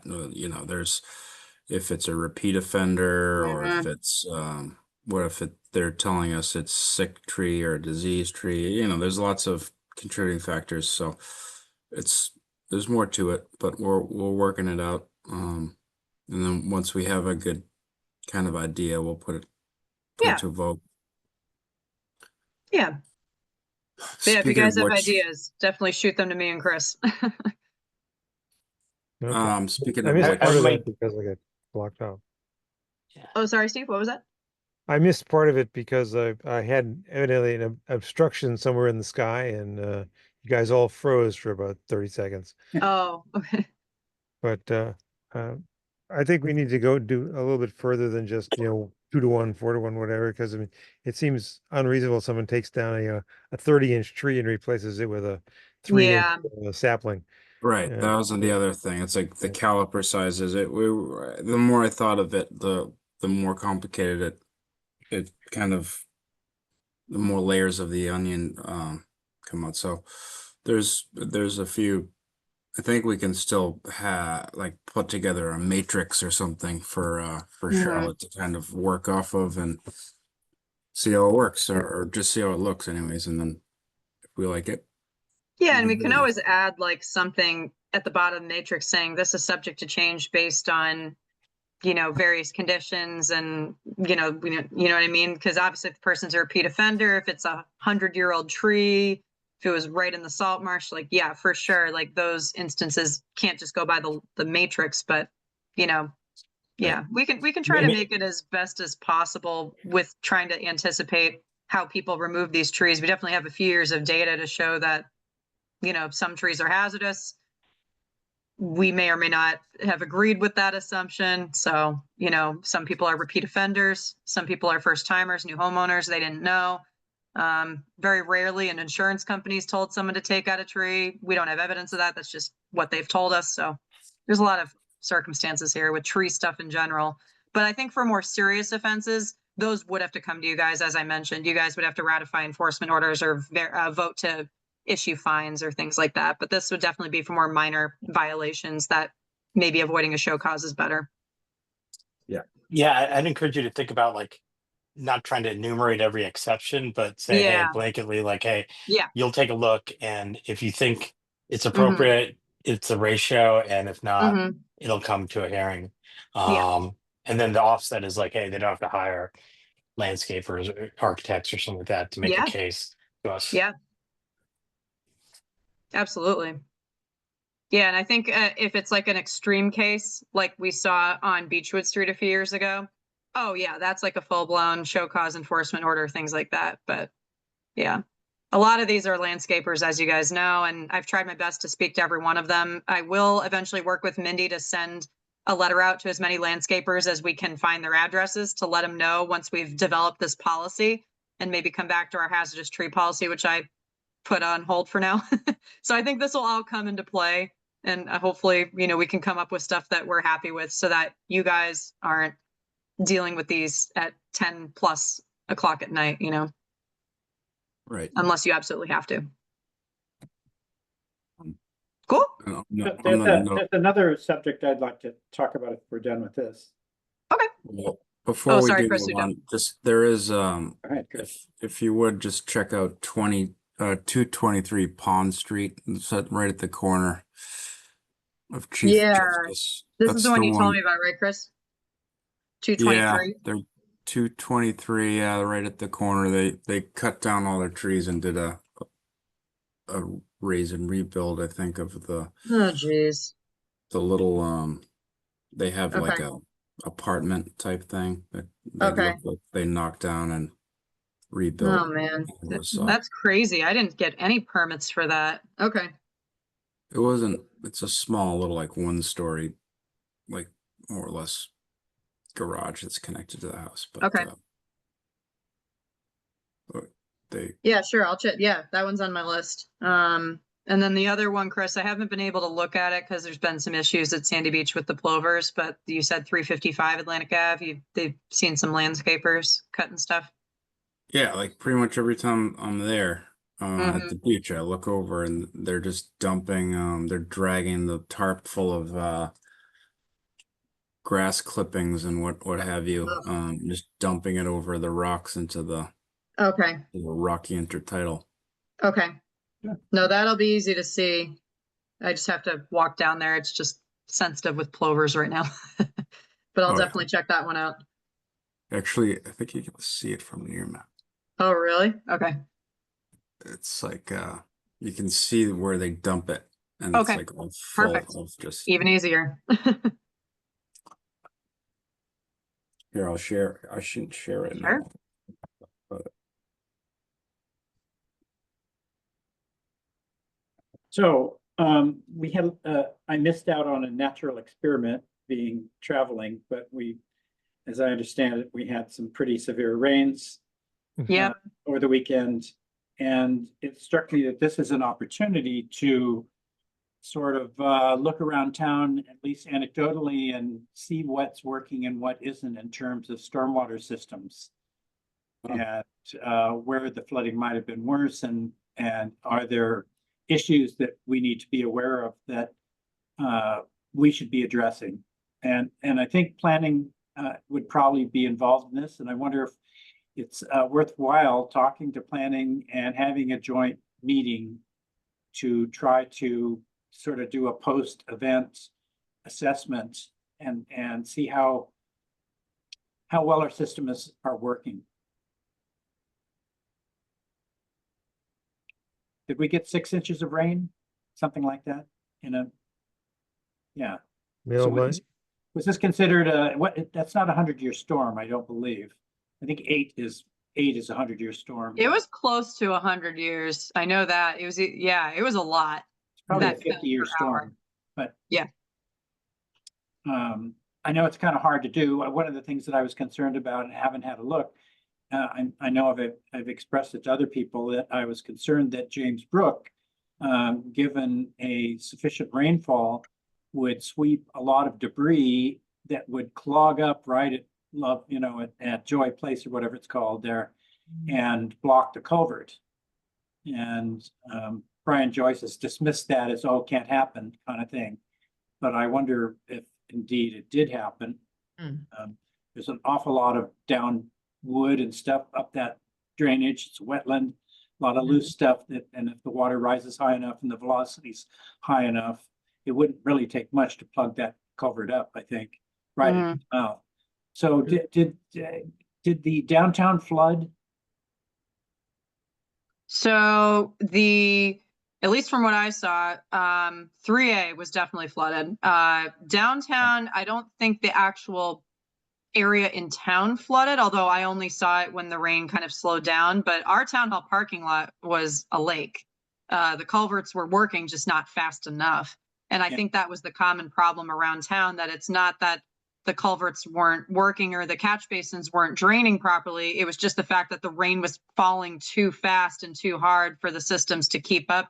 So they had to keep, our facilities team was out there, at least in the parking lot, like scooping everything. We got dozens of calls from DPW and residents that were all reporting certain areas. They did mention the James Brook culverts. There was a woman who obviously called about the flooding on her property. She's behind the, I think that's Jacobs Meadow, right, Tom? Right near the church on South Main. So yeah, there's definitely a lot of people that call in these large events. A lot of it, unfortunately, is privately related, but it's definitely a good opportunity to, like, I hate to say it, risk safety conditions and drive around town and just see what's flooding and what's not. Like it's actually a good time to see which areas are not doing so well. But yeah. we've approved stormwater permits that yes, they make their numbers in the model, but in the real world, how many of them are really performing? Yep. Yeah. Well enough to prevent damage to their neighbor's yard or whatever. And so I think if I'd been here, I probably would have been driving around just to look at some of the places that I have had questions about in the past. I know certainly on our street, it looks like I can just tell by the sediment at the bottom of the hill that it was probably running straight sheet wash down Howe Road. Yeah. If someone has a high truck, I would love to take you guys up on that, because driving around in the town car, my personal car, Oh, yeah, if you no, went you on don't do that. 3A, you would have gotten flooded. There was Yeah. a car like in like over a foot of water that was clearly stalled out. I can always Yeah. take out. Yay. I can take out in my truck. Yeah, she has a big Ford. Was it Ford Expedition? Oh, no, just a Toyota Tacoma. Oh, nice. Okay, nice. Yeah, we'll have to drive around, Mindy, because the town cars will not handle flooded road conditions. So you're probably aware that there is at least a movement among some to finish up the flood risk assessment that we've done for the coast. Now we need to look at James Brook and Bound Brook as well, those two watersheds, and see what kind of damage might be done in, say, a hurricane, and what we should do proactively to address that. So this was sort of a significant event, but not a catastrophic event, and it might give us some clues about what's going wrong. So anyway, at least Amy's expressed an interest in having planning look at this, and I think we should dip our toe in that water as well, maybe together. And yeah, sorry, Tom, when you said a joint meeting, did you mean with all of planning board or just Yeah, two yeah. chairs talking it out? yeah, maybe just the chairs talking about it. Okay. Yeah. Okay. Trying to get everybody together would be tough, I think. Yeah, you'd have to advertise. Yeah. Yeah. But I right. think with just the chairs, that should be fine. I'll double check with council, but I know Concom Planning and Zoning used to meet on a monthly basis with the chairs. And Well, I this don't might be think, yeah, that got thrown out the window by Tom Callahan, but I think that planning would probably be amenable to this now. And okay. And in fact, now that Kevin Hine, who's a hydrogeologist, is the chair, I'm sure that he could make a really significant. Oh, okay. He works for EPA, could make a significant contribution to doing this. So I really think we should step in and see what we can find out. Maybe I can reach out it'll be a to reason Kevin. change to make some alterations to our regulations. Yeah, I can reach out to Kevin, maybe Kevin, Chris, maybe Steve. We can set up a meeting and try to talk it out. Yeah. Also, if he's a hydrogeologist and wants to jump over to our side, he's welcome to do that anytime. So, not that I want to steal their chair, but Yeah. kind of do. Yeah. You really wanted all those people from Howe Road? It's someone from Howe Road too. No, He well, lives it's right the between we're the Commandant. scientific community over here, you know. Yeah. Got it. Funny. All right, that was all I had. Okay. Thank you. All right. I don't have anything else. So I'll make a motion to adjourn. Second. Great. Thanks, everyone. Have a good night. Good night. Good night. Thanks, guys. Thank you, Chris. See you next Good night. Thursday. Bye, guys. Yes.